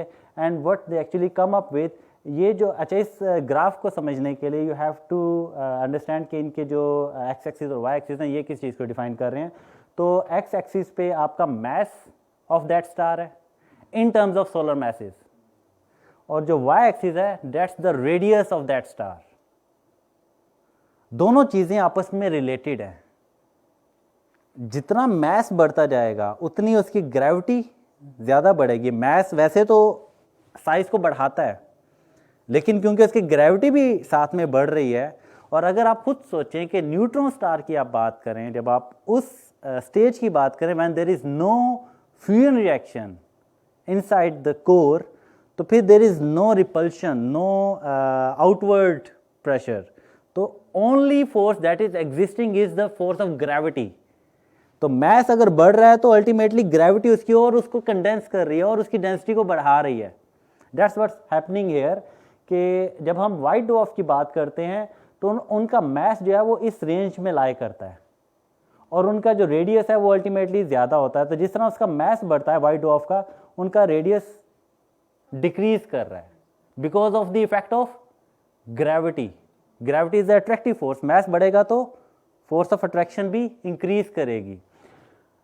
एक limit that's called Chandrasekhar limit, जहाँ पे वाइट ड्वार्फ के अंदर जो इलेक्ट्रॉन रीजनरेसी है, जिसको फिजिक्स के अंदर, मैं स्पेस साइंटिस्ट हूँ, I have done space science, उसमें इतनी ज़्यादा फिजिक्स नहीं पढ़ाई जाती अनफॉर्चुनेटली। तो जब शहरियार भी IST में आया था तो he was actually space science student, लेकिन वहाँ पे उसने देखा कि फ़िज़िक्स तो इतनी है नहीं, तो he actually switch from IST, उसने उसे क्विट किया और कायद-ए-आज़म में एज अ फिज़िक्स स्टूडेंट उसने as a bachelors in physics उसने एडमिशन लिया। द रीज़न वाज कि बिल्कुल ऐसे ही है, मैंने भी जो फिज़िक्स के कोर्सेज़ लिए हैं वो मैंने ऑन माई ओन जो ऑनलाइन कोर्सेज़ हैं उनको मैंने उनको लिया ऑनलाइन, ठीक है। उसके अलावा फिर मैंने जो सुपरवाइज़र थे मेरे उनके अंडर काम करते हुए मैंने काफ़ी फ़िज़िक्स सीखी, तो फिज़िक्स के फंडामेंटल जो हैं वो मैंने उनके साथ भी रहते हुए अपने क्लियर किए। सो फिज़िक्स में जब आप होते हैं तो there is a electron degeneracy pressure. वैसे तो शहरियार इसको ज़्यादा अच्छे से समझा सकता है, लेकिन जो मेरी अंडरस्टैंडिंग है, जो मैंने फिज़िक्स को समझते हुए डीजनरेसी प्रेशर को समझा है, वो ये है कि there is a limit how close electron can be to its nucleus. जब हम एक एटॉमिक स्ट्रक्चर की बात करते हैं, एक सिंपल एटम की बात करते हैं हाइड्रोजन की, हाइड्रोजन में क्या है, एक इलेक्ट्रॉन और एक प्रोटॉन है। Proton is a nucleus, electron is residing और रिवॉल्विंग अराउंड दैट प्रोटॉन, लेकिन एक स्पेसिफिक डिस्टेंस पे वो रिवॉल्व कर रहा है। अगर आप उसे एनर्जी देंगे वो उस एग्जैक्टली एक्साइटेड स्टेट में चला जाएगा, वो उस शेल को छोड़ के हायर शेल में चला जाएगा। जब वो एनर्जी लूज करेगा तो इनर शेल में आ जाएगा, लेकिन वो जो इनर मोस्ट शेल है वो भी एक डिस्टेंस पे है, ठीक है। लेकिन जब प्रेशर बढ़ता है, जब मैस उसका इंक्रीज करता है, ग्रेविटी बढ़ती है, तो वो जो सूप है प्लाज्मा क्या है, it's a soup of positive and negative ions. Positive ions क्या है, न्यूक्लियस है, प्रोटॉन्स, और जो नेगेटिव आयंस है दैट्स इलेक्ट्रॉन्स। तो वो सूप में होता क्या है कि वो कंजेस्टेड और कंजेस्टेड होता जा रहा है, तो the space between the electron and the proton also shrinks. और वो जिस तरह से जितना करीब आएगा इलेक्ट्रॉन, वो उतनी एनर्जी एमिट करेगा, उतनी एनर्जी रिलीज करेगा। तो वो जो बिल्कुल करीब आ रहा है, coming closer to the proton और the nucleus, it is releasing energy, that's the electron degeneracy pressure, if I am not wrong. ये मैंने बहुत फंडामेंटल वे में थोड़ा अपने बेसिक समझा समझा दिया। लेकिन ना मतलब ये वो जो एटम होता है ना उसके शेल्स होते हैं जी एग्जैक्टली। तो ऐसा नहीं हो सकता कि electron can come indefinitely close to the nucleus, क्योंकि वो उसके सिर्फ खास डिस्टेंसेस में ही रह सकता है, डिस्क्रीट ग्राउंड स्टेट से मजीद छोटा नहीं हो सकता सिर्फ हाइड्रोजन। लेकिन डीजनरेसी प्रेशर भी तो वो फिर डीजनरेसी का मतलब ये होता है, मतलब इलेक्ट्रॉन जो होते हैं ना फर्मियन होते हैं। जी जी तो दो तरह के पार्टिकल्स होते हैं स्टैंडर्ड मॉडल में, एक होते हैं फर्मियंस, एक होते हैं बोसॉन्स। बिल्कुल। तो फर्मियन जो पार्टिकल होते हैं उनका ना हाफ इंटीजर स्पिन होता है उनका, कि 1/2 3/2 इस तरह करके होता है। बोसॉन्स का इंटीजर स्पिन होता है, 0 है, 1 है, 2 एंड सो ऑन। तो जो फर्मियंस होते हैं उनकी खास बात ये होती है कि वो पॉली एक्सक्लूजन प्रिंसिपल को ओबे करते हैं, जो आपने शायद सुना हो क्वांटम फिजिक्स में हम पढ़ते हैं। तो पॉली एक्सक्लूजन प्रिंसिपल के मुताबिक के दो जो फर्मियंस हैं वो एक क्वांटम स्टेट को ऑक्यूपाई नहीं कर सकते, दे आर फॉरबिडन। इसको कहते हैं पॉली एक्सक्लूजन प्रिंसिपल। तो जब ये वाइट डॉट बन रहा होता है तो ये एटम्स इतने करीब आ जाते हैं एक दूसरे के, इतने कंप्रेस हो जाते हैं कि ना दो इलेक्ट्रॉन्स जो होते हैं ना वो इतने करीब आ जाते हैं कि they are trying to be in the same quantum state which is forbidden by quantum mechanics. मतलब ये नहीं होता कि वो कंप्रेस हो रहे हैं, मजीद कंप्रेस नहीं हो सकते, ग्राउंड स्टेट से और कम रेडियस नहीं हो सकता, अलाउड ही नहीं है क्वांटम फिजिक्स में। लेकिन ये कि when you compress them far enough they are trying to occupy the same quantum state. लेकिन वो है फर्मियंस। बोसॉन्स अगर होते तो हो जाते हैं कंप्रेस आसानी से। फोटॉन्स हैं, जिस तरह फोटॉन्स को जिस तरह मर्जी कंप्रेस कर लें, फोटॉन्स बोसॉन्स हैं, वो आपको प्रेशर नहीं लगाना शुरू कर देंगे जब आप उन्हें एक लिमिट से बियॉन्ड कंप्रेस करेंगे, क्योंकि वो आ सकते हैं क्वांटम स्टेट में। लेकिन फर्मियंस नहीं आ सकते, तो आप इनको कंप्रेस करेंगे तो वो एक क्वांटम स्टेट में नहीं आ सकते, तो वो एक प्रेशर अप्लाई करेंगे, वो रेजिस्ट करेंगे उसे। इसको कहते हैं इलेक्ट्रॉन डीजनरेसी प्रेशर। और डीजनरेसी का लफ्ज इस तरह इसलिए इस्तेमाल होता है कि जब दो पार्टिकल्स एक क्वांटम स्टेट में आ जाते हैं ना तो हम कहते हैं कि वो डीजनरेट हो गए हैं। तो वो डीजनरेसी को रोकने का प्रेशर है कि डीजनरेट ना हो, इसलिए वो कहते हैं अपोज करने के लिए, वरना वो एक क्वांटम स्टेट में कोलैप्स हो गए तो वो डीजनरेट हो जाएंगे। एग्जैक्टली। वो they don't want to be degenerate, तो इसलिए कहते हैं इलेक्ट्रॉन डीजनरेसी। एग्जैक्टली। अब यहाँ तक तो वाइट ड्वार्फ का कंसेप्ट है, लेकिन फिर चंद्रशेखर ने उन स्टार्स को या उनके रेमिनेंट्स को स्टडी किया जो कि वाइट ड्वार्फ्स में कन्वर्ट हो रहे थे। लेकिन उससे जब एक लिमिट आती है, दैट्स द 1.4 सोलर मैसेज। जब किसी भी स्टार की कोर जो कि वाइट ड्वार्फ बन रही है वो 1.4 सोलर मैसेज यानी कि 1.5 गुना ज़्यादा उनका मैस होता है सन से, तो वो उनके जो इलेक्ट्रॉन्स है वो डीजनरेसी प्रेशर भी नहीं एक्सर्ट कर पाते। ग्रेविटी इतनी ज़्यादा हो जाती है कि they can not even sustain the gravity with their degenerative pressure. और वो होता क्या है, electrons ultimately becomes the part of proton. ये तो मैंने ठीक है they become the part of proton और वो न्यूट्रॉन्स में कन्वर्ट हो जाते हैं। दैट्स, और फिर जब न्यूट्रॉन्स, फिर वहाँ पे सारे हैं ही न्यूट्रॉन्स, क्योंकि प्रोटॉन्स को कैप्चर कर लिया, इलेक्ट्रॉन्स कैप्चर हो गए in the protons, they become neutrons. तो every particle inside is neutron ultimately. तो that's why it is called neutron star. और सेकेंडली उनके दरमियान अब रिपल्शन भी नहीं है, neutrons are no charge particles, तो वो they can come very close to each other. पहले तो प्रोटॉन्स की आपस में रिपल्शन तो थी ना, इलेक्ट्रोमैग्नेटिक रिपल्शन, ऑल्दो कि उनकी स्ट्रॉन्ग जो फोर्स है वो भी उनको एग्जर्ट हो रही है, लेकिन विद दैट इलेक्ट्रोमैग्नेटिक रिपल्शन भी होती है। लेकिन व्हेन दे बिकम प्रोटॉन्स तो वो एक दूसरे के और करीब आ जाते हैं, so that they can resist the force of gravity. That's when they become the neutron stars, and that's how they become the neutron stars. लेकिन ओपनहाइमर, ये बल्कि तीनों साइंटिस्ट ने ये आगे फिर इसको लेके गए इसी कंसेप्ट को। ठीक है, वाइट ड्वार्फ प्रेशर बढ़ा, अगर उनका मास बढ़े तो वो अल्टीमेटली डीजनरेसिव प्रेशर को भी एक्सीड कर जाते हैं और electrons are captured by protons and becomes the neutron star. लेकिन वो भी तो एक लिमिट तक ही होगा ना। What if we exceed that limit, कि न्यूट्रॉन स्टार्स का भी अगर मैस बढ़ता जाए, of course there are multiple stars और उनके मैसेज काफ़ी ज़्यादा हैं हमारे पास, हर there are different types of stars in the sky, जो कि 10 सोलर मैसेज से 50 सोलर मैसेज तक भी है। The more masses the star is, the more it has ability to become neutron star first, और then even when they can not resist that gravity, तो वो neutron stars भी किस में कन्वर्ट होते हैं? That's where a limit comes which is Oppenheimer Volkoff limit, where even neutron star cannot resist the gravity and it becomes the black hole. तो वहाँ पे देखें कि रेडियस कितना हो रहा है, सिर्फ 10 किलोमीटर्स, 10 to 12 किलोमीटर्स, यानी कि a star with the mass of around 2.5 सन, यानी कि हमारे सन से 2.5 गुना ज़्यादा मैसिव है और उसका रेडियस एक सिटी के जितना है। Then there would come a limit when it would become a black hole. और हमारा सन ब्लैक होल नहीं बन सकता, सो सुकून है टेंशन लेने की बात नहीं है। पूरे प्रोसेस में टाइम बहुत कम टाइम लगता है। जब एक स्टार सुपरनोवा ब्लास्ट कर रहा होता है ना, तो विद इन सेकेंड्स वो अपनी एनर्जी रिलीज कर रहा होता है, और ये जो सारा का सारा प्रोसेस है वो सेकेंड्स के अंदर हो रहा होता है। यानी कि the more massive the star is, the more less time span it has. जितना मैसिव स्टार होता है उतनी उसकी जो मुद्दत होती है, उसकी जो ज़िंदगी होती है वो शॉर्ट होती है। हमारे जो सन लाइक स्टार्स होते हैं ना, इनकी लाइफ स्पैन है 10 बिलियन ईयर्स। जो सन से मैसिव स्टार्स हैं, लाइक अगर आज हम सेशन करेंगे अगर नाइट ऑब्जर्वेशन, तो वहाँ पे हमें एक ओरायन नेबुला दिखाएं, ओरायन कॉन्स्टलेशन दिखाएंगे। ओरायन कॉन्स्टलेशन के बिल्कुल टॉप के ऊपर एक उसकी कॉन्स्टलेशन में एक टॉप पे स्टार है, that's Betelgeuse, and Betelgeuse has a mass around 10 solar masses and it is about to explode. और हो सकता है कि वो एक्सप्लोड हो गया हो, क्योंकि it's distance is 600 light years away from us.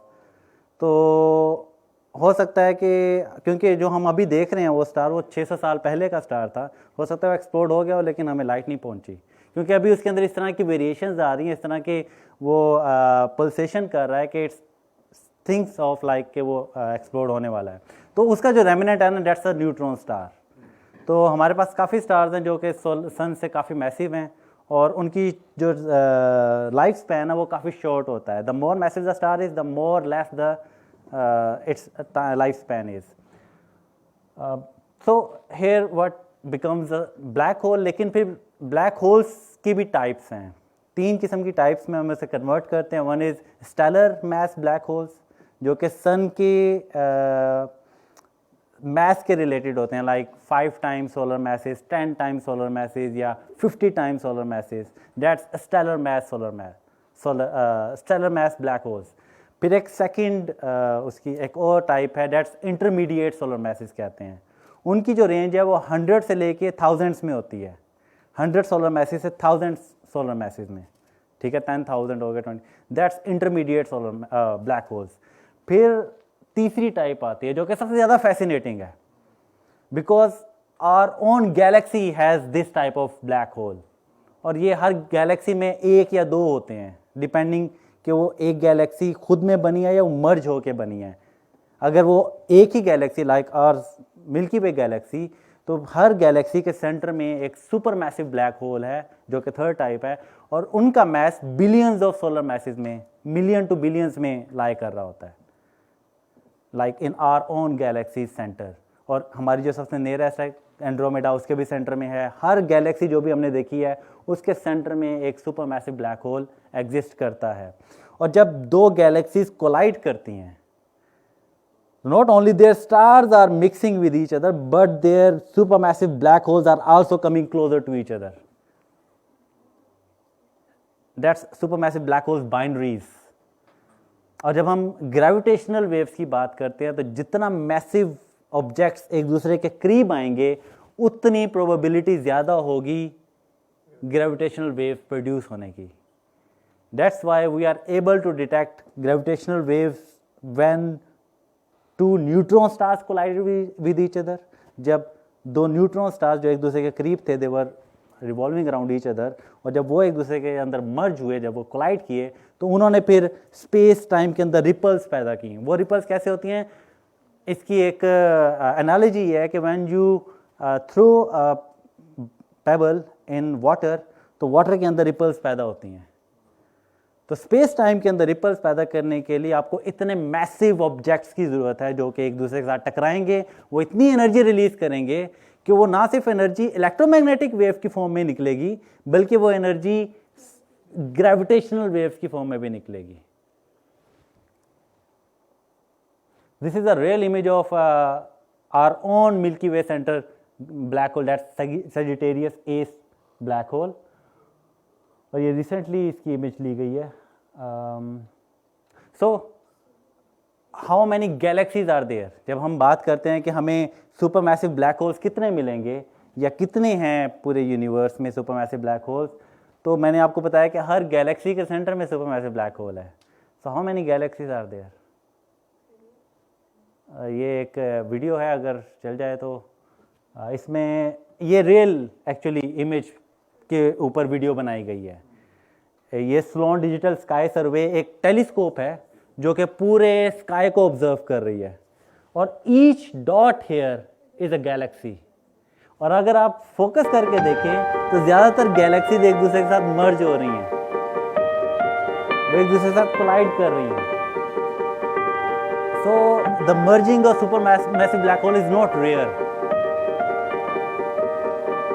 It is common because galaxies come close to each other. जो हमारी नियर बाय जो लोकल यूनिवर्स है, यानी कि जो लोकल हमारा गैलेक्टिक नेबरहुड है, उसमें जो गैलेक्सीज हैं वो ड्यू टू द ग्रेविटी वो एक दूसरे के करीब आ रहे हैं। Like Andromeda galaxy is coming closer to Milky Way galaxy, our own galaxy, और अराउंड 4 to 5 बिलियन ईयर्स के बाद ये हमारी गैलेक्सी के साथ टकराएगी, मर्ज होगी, and it will become one Galaxy.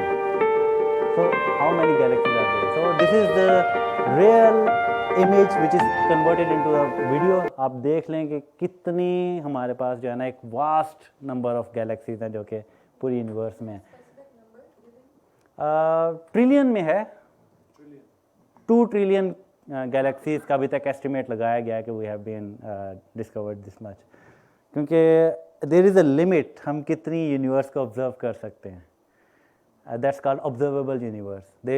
जिस तरह से हमारा होराइज़न होता है ना, अगर आप किसी समुद्री साहिल पे जाएं, ठीक है ना, तो आप एक लिमिट तक देख सकते हैं, उसके बाद there is a curvature in earth curvature की वजह से आप नहीं देख सकते। मज़ीद सितारों और गैलेक्सीज की रोशनी पहुंच रही है, जिसकी वजह से ये काउंटेबल नहीं है। काउंटेबल नहीं है।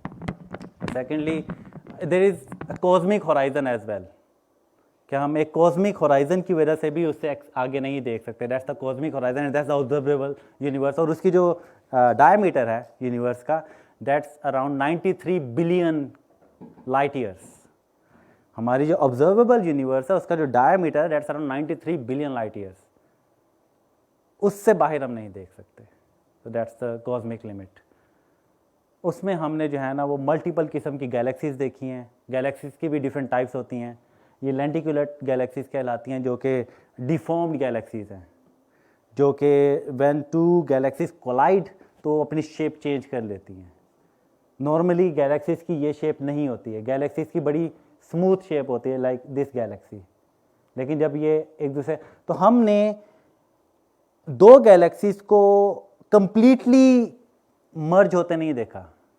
लाइक के हम एक टेलीस्कोप को लगा के ये नहीं देख सकते पूरा का पूरा फिनोमेना कि अच्छा ये दो गैलेक्सीज करीब आ रही हैं, एक दूसरे से टकरा रही हैं, टकराने के बाद फिर वो एक दूसरे कंप्लीट एक पेयर में नहीं हम देख सकते। लेकिन हमने क्या देखा कि मुख्तलिफ पेयर्स मुख्तलिफ फेजेस में हैं। एक यहाँ पे है, दूसरा थोड़ा और करीब है, तो हर गैलेक्सी हमें एक स्पेसिफिक फेज बता रही है, फेज ऑफ द मर्जिंग। उससे हमने एक पूरी की पूरी सिम्फनी बना ली, पूरी का पूरा हमने ट्रैक बना लिया कि अच्छा अगर ये फेज यहाँ पे होगा, उसके बाद वाला फेज ये वाला होगा, उसके बाद वाला फेज ये। तो हमने पूरा का पूरा एक ट्रेंड बना लिया कि how galaxies collide with each other. और इनकी कोलिजन क्यों जरूरी है? Because we are more interested in the most massive object in those galaxies that are colliding, that's the supermassive black holes. ये एक वीडियो उन्हीं गैलेक्सीज को देखते हुए कि किस तरह से मर्ज हो सकती हैं। तो ये एक सिमुलेशन की गई है जिसमें billions of stars of one Galaxy, उनको सिमुलेट किया फिर with the billions of stars in another Galaxy. तो उन्होंने बिलियंस ऑफ पार्टिकल्स लिए और एक सुपर यानी कि एक सुपर क्लस्टर जो हमारे हैवी कंप्यूटर्स हैं उनके अंदर इन्होंने जो है ना ये फिर सिमुलेशन की and they came to know कि हाउ गैलेक्सीज कोलाइड। और इसमें जो कोलिजन में हर एक इमेज आपको नज़र आ रही है, उसी तरह की इमेजेस हमें जो है ना वो रियल में मिली हैं। सो इट मीन्स कि this simulation is closer to the natural phenomena, it is not different, it is the same we are observing in the sky.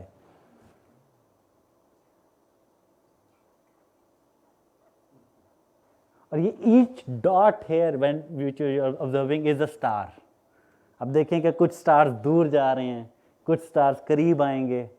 This is how the galactic dance take place.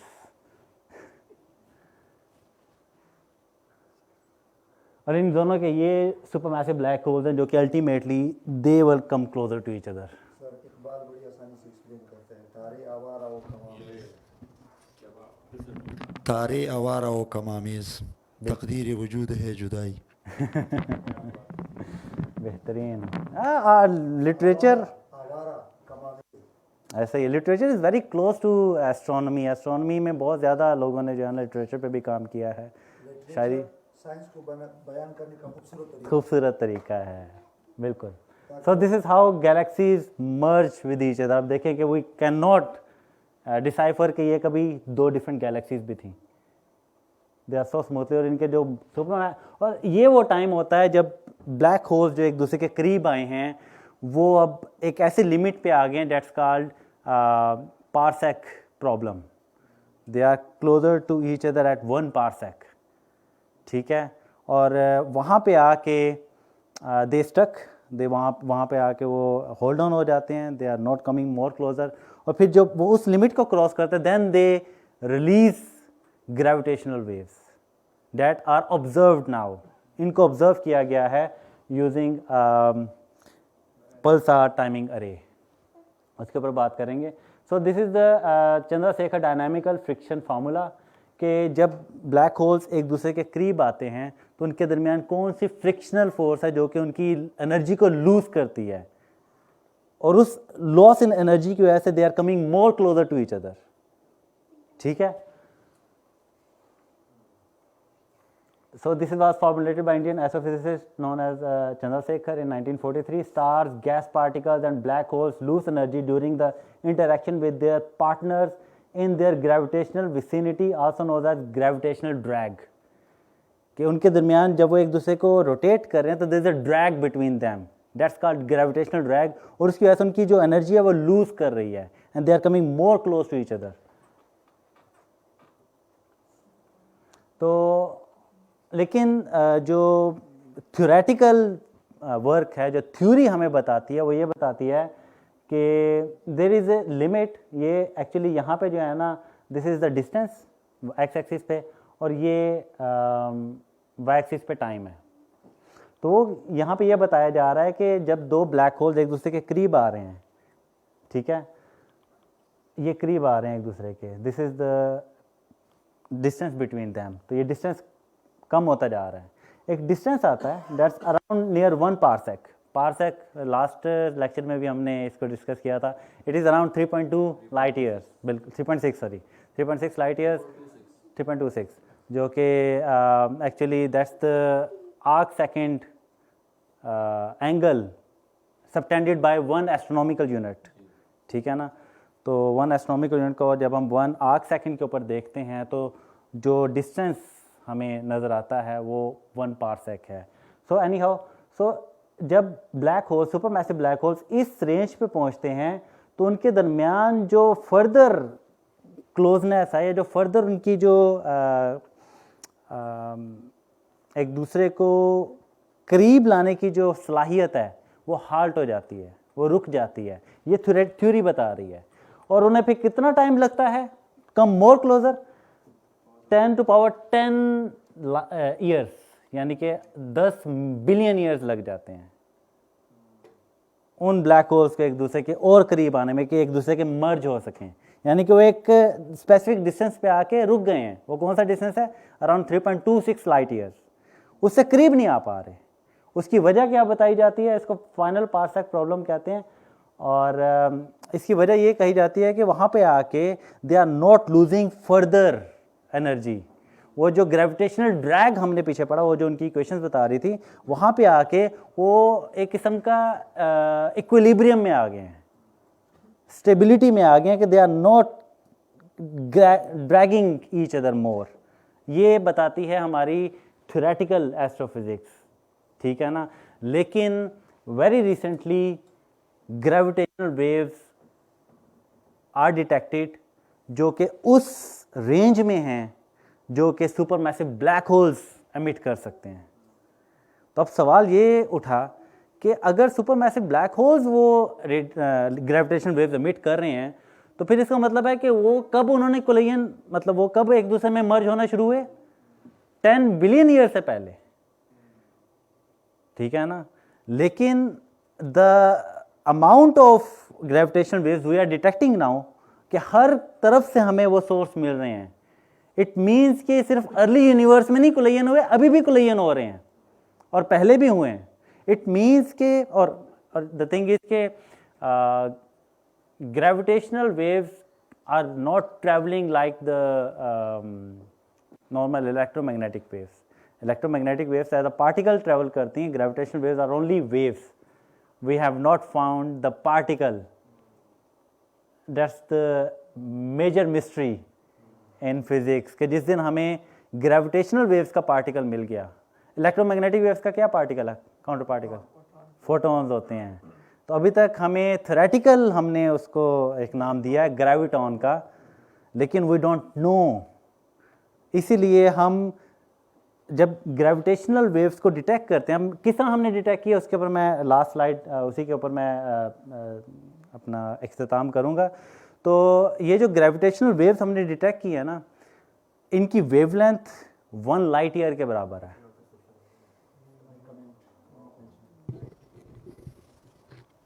ये कायनात अभी ना तमाम है, शायद क्या रही है दमादम सदाए कुन फयकुन। ये मैं लास्ट में वैसे मैंने लिखा हुआ है। तो actually this is very close symphony, ना तमाम है।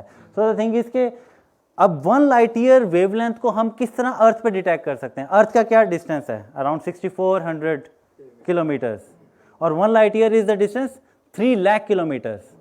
तो अगर हमने 1 लाइट ईयर की वेवलेंथ को डिटेक्ट करना है तो हमें एक टेलीस्कोप चाहिए जो 1 लाइट ईयर से बड़ी हो, तभी हम एक पूरी वेवलेंथ उसकी डिटेक्ट कर सकेंगे। तो what solution we come up with, हमने अपनी पूरी गैलेक्सी को टेलीस्कोप बना दिया। हमने किस तरह से पूरी अपनी गैलेक्सी को टेलीस्कोप बना दिया। There is a specific object in the sky that's called pulsars. Pulsars are the rapidly rotating neutron stars. Neutron stars के बारे में मैंने अभी आपको एक्सप्लेन किया। न्यूट्रॉन स्टार्स में कुछ स्पेसिफिक न्यूट्रॉन स्टार्स होते हैं जिनकी मैग्नेटिक फील्ड बहुत स्ट्रॉन्ग होती है। आल्दो के न्यूट्रॉन स्टार्स की वैसी मैग्नेटिक फील्ड बहुत स्ट्रॉन्ग होती है, लेकिन उनमें कुछ ऐसे न्यूट्रॉन स्टार्स की टाइप्स हैं जिनकी मैग्नेटिक फील्ड स्ट्रॉन्ग है और उनमें जो पार्टिकल्स एमिट हो रहे हैं due to the magnetic field they are emitted towards their pole. हमारे जिस तरह अर्थ का पोल है जो कि नॉर्थ पोल और साउथ पोल है, इसी तरह उन न्यूट्रॉन स्टार्स के भी जो नॉर्थ और साउथ पोल हैं वहाँ पे क्योंकि स्ट्रॉन्गेस्ट मैग्नेटिक फील्ड है तो वहाँ पे वो एमिट हो रहे हैं और उनकी जो वो पल्सार रेज हैं दे आर कमिंग टूवर्ड्स अर्थ, जो हमारे साथ अलाइंड हैं, जो कि उनकी रेस अर्थ को पहुंचा रहे हैं। Those pulsars are detected in our galaxy. उनको स्टडी किया गया, उनकी डिस्टेंसेस को मेजर किया गया और किस एंगल पे या किस एरिया ऑफ द गैलेक्सी वो हमारे मौजूद है, वो पूरी उनकी एक इंफॉर्मेशन लेने के बाद व्हाट वी डिड कि अच्छा this is the method of detecting gravitational waves. कि हो क्या रहा है कि जब ग्रेविटेशनल वेव्स गुजरेंगी फ्रॉम द स्पेस तो these are the detectors on earth, या अभी तक जो हमने ग्रेविटेशनल वेव्स डिटेक्ट की थी कि उनसे जो रेज लेजर्स हम एक्चुअली एक सोर्स से पास करते हैं जो कि दूसरे सोर्स में डिटेक्ट होती है, तो they are in phase, these lasers are in phase, ठीक है। लेकिन जैसे ही repulsion there is some propagation in the space time, जब उसमें कुछ डिस्टर्बेंस होती है तो ये जो लेज़र है वो इन फेज नहीं रहती, due to the disturbance in space time वो आउट ऑफ फेज हो जाती है और हमें फिर यहाँ पे डिटेक्ट नहीं होती वो लाइट, लेज़र लाइट, वो होती बहुत फीबल है। That's why these detectors are very sophisticated कि इसमें कोई सिस्मिक वेव्स ना हो, यानी कि अर्थक्वेक की वेव्स ना हो, बल्कि वो स्पेसिफिक स्पेस से आ रही हों वेव्स। तो in that way we actually detected gravitational waves due to neutron stars and black hole, stellar black hole merging। क्योंकि स्टेलर ब्लैक होल्स में और न्यूट्रॉन स्टार्स में जब वो एक दूसरे के करीब आते हैं they are very fastly rotating to each other, तो जब वो कोलाइड करते हैं तो उनसे जो एमिट होती है ना ग्रेविटेशनल वेव्स, उनकी जो फ्रीक्वेंसी वो बहुत हाई होती है, यानी कि उनकी वेवलेंथ बहुत शॉर्ट होती है, नियर मीटर्स या किलोमीटर्स में होती है, जो कि ईजिली डिटेक्टेबल है ऑन अर्थ। लेकिन जब आप लाइट ईयर्स की वेवलेंथ के ऊपर बात कर रहे हैं तो हमें फिर क्या चाहिए, पल्सार्स चाहिए, और पल्सार्स बिल्कुल वैसे ही काम करते हैं जिस तरह से हमारे अर्थ के ऊपर ये डिटेक्टर्स काम कर रहे थे। इन पल्सार्स इनको हम कहते हैं पल्सार टाइमिंग, कि एक स्पेसिफिक टाइम के बाद उनकी जो वो बीम है वो अर्थ की तरफ शिफ्ट होती है, और जिस तरह लाइट हाउस है, लाइट हाउस रोटेट करता है लेकिन उसकी जो बीम है वो एक स्पेसिफिक एरिया को एक स्पेसिफिक टाइम के ऊपर हिट करती है, उसके बाद वो आगे मूव कर जाती है, फिर स्पेसिफिक टाइम के बाद हिट करती है, तो एक टाइमिंग आपके पास आ जाती है, आपको पता लग जाता है कि इसकी रोटेशन पीरियड क्या है। तो इनकी टाइमिंग्स को देखते हुए आप उनका रोटेशन पीरियड निकाल लेते हो। तो एक पल्सार का रोटेशन पीरियड आपने निकाला, फिर एक और डिस्टेंस के ऊपर एक और एंगल के ऊपर पल्सार था उसका भी आपने पीरियड निकाला, दोनों के पीरियड अब सिंक्रोनाइज्ड हैं। लेकिन जैसे ही उस स्पेस के अंदर से ग्रेविटेशनल वेव्स गुजरेंगी तो उनकी सिंक्रोनिसी जो है वो डिस्टर्ब हो जाएगी इन मिली सेकेंड्स। वो जो सिंक्रोनिसी में जो डिफरेंस आता है that's the detection, that's the proof of detection of gravitational waves, जो कि सुपरमैसिव ब्लैक होल्स एमिट करते हैं। क्योंकि supermassive black holes are although mass बहुत ज़्यादा लेकिन दे आर वेरी स्लो, उसकी वजह से उनकी जो एमिशन होगी ना, जब मैथमेटिकली निकाली जाती है कि इन मैसिव ब्लैक होल से एमिशन जो होगी ग्रेविटेशनल वेव्स की, उनकी वेवलेंथ क्या निकलनी चाहिए, तो वो लाइट ईयर्स के अंदर वेवलेंथ होती है। और ये भी जो डिटेक्ट हुए हैं इनकी भी वेवलेंथ लाइट ईयर्स के अंदर है। And that's how we are able to decipher कि ये इनका सोर्स क्या है, इन ग्रेविटेशनल वेव्स का सोर्स क्या है। So more longer wavelength we are detecting, the more massive sources we are actually able to observe. तो हम अर्ली यूनिवर्स के अंदर जा रहे हैं, जब मैसिव स्टार्स थे, galaxies were very close to each other, those were colliding with each other and making larger structures. तो हम कॉस्मोलॉजी के उस फेज में हैं जिसको हमने डार्क एरा कहा था, डार्क एजेस, कि जब लाइट तो नहीं एमिट हो पा रही थी ठीक है ना, ईपॉक जो रियनाइजेशन के बाद, तो लाइट के लिए काफ़ी मुश्किल था, लेकिन ग्रेविटेशनल वेव्स तो इमिट हो पा रही थी ना। तो now we are on in a position कि हम उस टाइप ऑफ ग्रेविटेशनल वेव्स को भी डिटेक्ट करने की सलाहियत रखें। लेकिन अगेन द पॉइंट इज कि अब हमने इनको डिसाइफर किस तरह से करना है। इलेक्ट्रोमैग्नेटिक वेव्स को हम फोटॉन्स के तौर पे डिसाइफर करते हैं ना, कि इसकी क्या एनर्जी है उस फोटोन की, वो कहाँ से चला था, क्या उसने इन्फॉर्मेशन, लेकिन हमारे पास सिवाय इसकी वेवलेंथ की या फ्रीक्वेंसी के we don't have any other information, और हमें यह भी नहीं पता लग पाता कि किस डायरेक्शन से आ रही है ग्रेविटेशनल वेव्स। तो इसके ऊपर काफ़ी ज़्यादा काम हो रहा है। स्पीड तो स्पीड ऑफ लाइट, जी बिल्कुल। तो इसको दिस इज़ द सिंक्रोनेसी, ये जिसके ऊपर इन्होंने सारा काम किया कि किस तरह से वो जो पल्सार्स हैं उनकी सिंक्रोनेसी आपस में डिस्टर्ब होती है, एट व्हाट एंगल, और उनकी कहाँ पे मैक्सिमम होती है सिंक्रोनेसी। जब वो एक दूसरे के इन फेज होते हैं तो उनकी सिंक्रोनेसी मैक्सिमम होती है, और जब वो आउट ऑफ फेज हैं तो उनकी सिंक्रोनेसी बिल्कुल, they are not in phase तो टोटली आउट ऑफ फेज हैं, तो उनकी लाइट जो है ना हमें डिटेक्ट ही नहीं होती। लेकिन जब वो ग्रेविटेशनल वेव्स गुजरती हैं तो उनमें डिस्टर्बेंस आती है, and that disturbance is actually the proof of the detection of the gravitational waves. अभी एक नेक्स्ट मिशन वो भेज रहे हैं, उसे space based gravitational waves observatory कहा जा रहा है, ईलिसा के नाम से। There is interferometry for space astrophysics. तो इसमें क्या हो रहा है कि दीज आर द 3 डिटेक्टर्स जो कि अर्थ के अराउंड रिवॉल्व कर रहे हैं, but also revolving around the sun, और इनका जो डिस्टेंस है आपस में वो इतना लार्ज है कि these detectors can actually detect larger wavelength gravitational waves. और ये बिल्कुल उसी फिनोमेना के ऊपर काम कर रहा है कि इसकी लेज़र जो है वो इसके पहुंच रही है, इसकी लेज़र इसको पहुंच रही है, and these are in phase. और जैसे ही there is a disturbance in space time, तो उनकी जो इन फेज लाइट है वो डिस्टर्ब होगी, and they won't be able to detect their lights, and that would be the proof of gravitational waves. तो ये अर्ली 1930s में they are planning to send this mission. अभी इन्होंने इसका टेस्ट मिशन भेजा है 2030, sorry 2030, my bad. So this is it from my side. Thank you so much for listening. I hope so कि I tried my best कि gravitational waves को मैं maximum तौर पे एक्सप्लेन कर सकूं, और किस तरह हम इसे डिटेक्ट करते हैं, और पल्सार टाइमिंग्स किस तरह हमें हेल्प आउट कर रही हैं, और how we are actually converting the galaxy into the observatory. So I would say कि sky is not the limit. हम कहते हैं स्काई इज़ द लिमिट, कि हमारी एक लिमिटेशन है, हम उससे ज़्यादा नहीं कर सकते। मेरे ख्याल में हमारी इमेजिनेशन से भी ज़्यादा फैसिनेटिंग है universe, and it's up to us कि हम उसको किस तरह से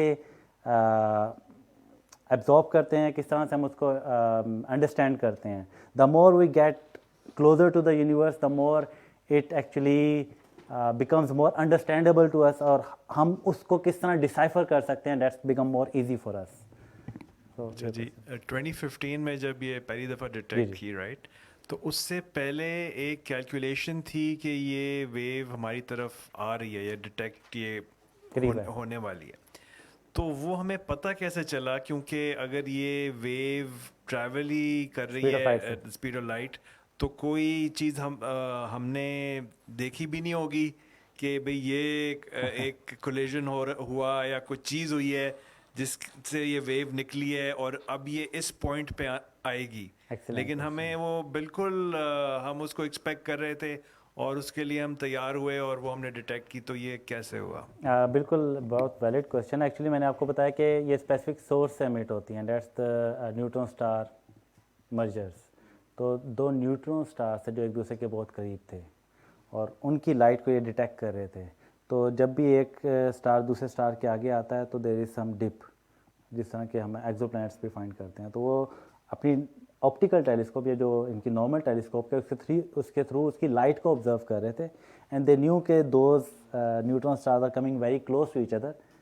तो in near future they would merge with each other depending upon the rate of orbital decay, कि किस रेट से। और उन्हें पता था, they actually knew to the मेरे ख्याल में मीटर्स के अंदर उन्हें पता था कि कितने मीटर्स से वो जो है ना एक दूसरे के करीब आ रहे हैं।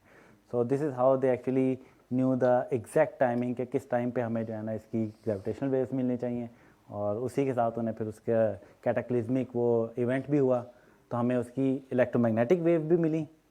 उन्होंने पूरी एक कर्व बनाई जो कि 2 न्यूट्रॉन स्टार्स के मर्जर से कर्व बनती है कि कितनी लाइट इमिट होनी चाहिए, कितनी एनर्जी उन्होंने रिलीज़ की है, और इन द सेम टाइम उन्होंने फिर उसकी ग्रेविटेशनल वेव्स को भी डिटेक्ट किया था।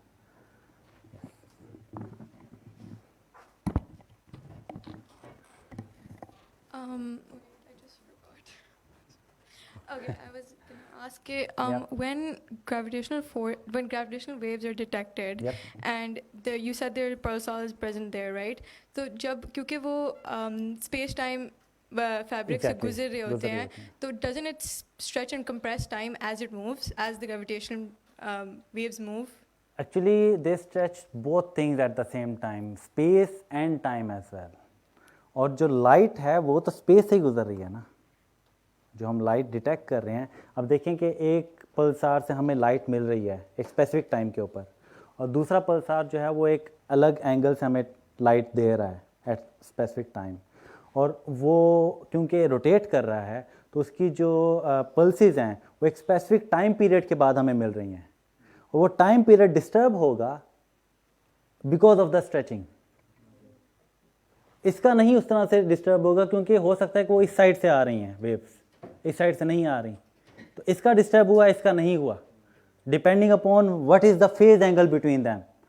जितना कम फेज एंगल होगा उतना हमारे लिए मुश्किल है, जितना फेज एंगल बढ़ता रहेगा उतना हमारे लिए ईजी है, क्योंकि हमें फिर पता है कि किस पार्ट ऑफ स्काई से वो वेव्स ज़्यादा एमिट हुई हैं या किस पार्ट ऑफ वेव से वो सोर्स किस साइड पे है।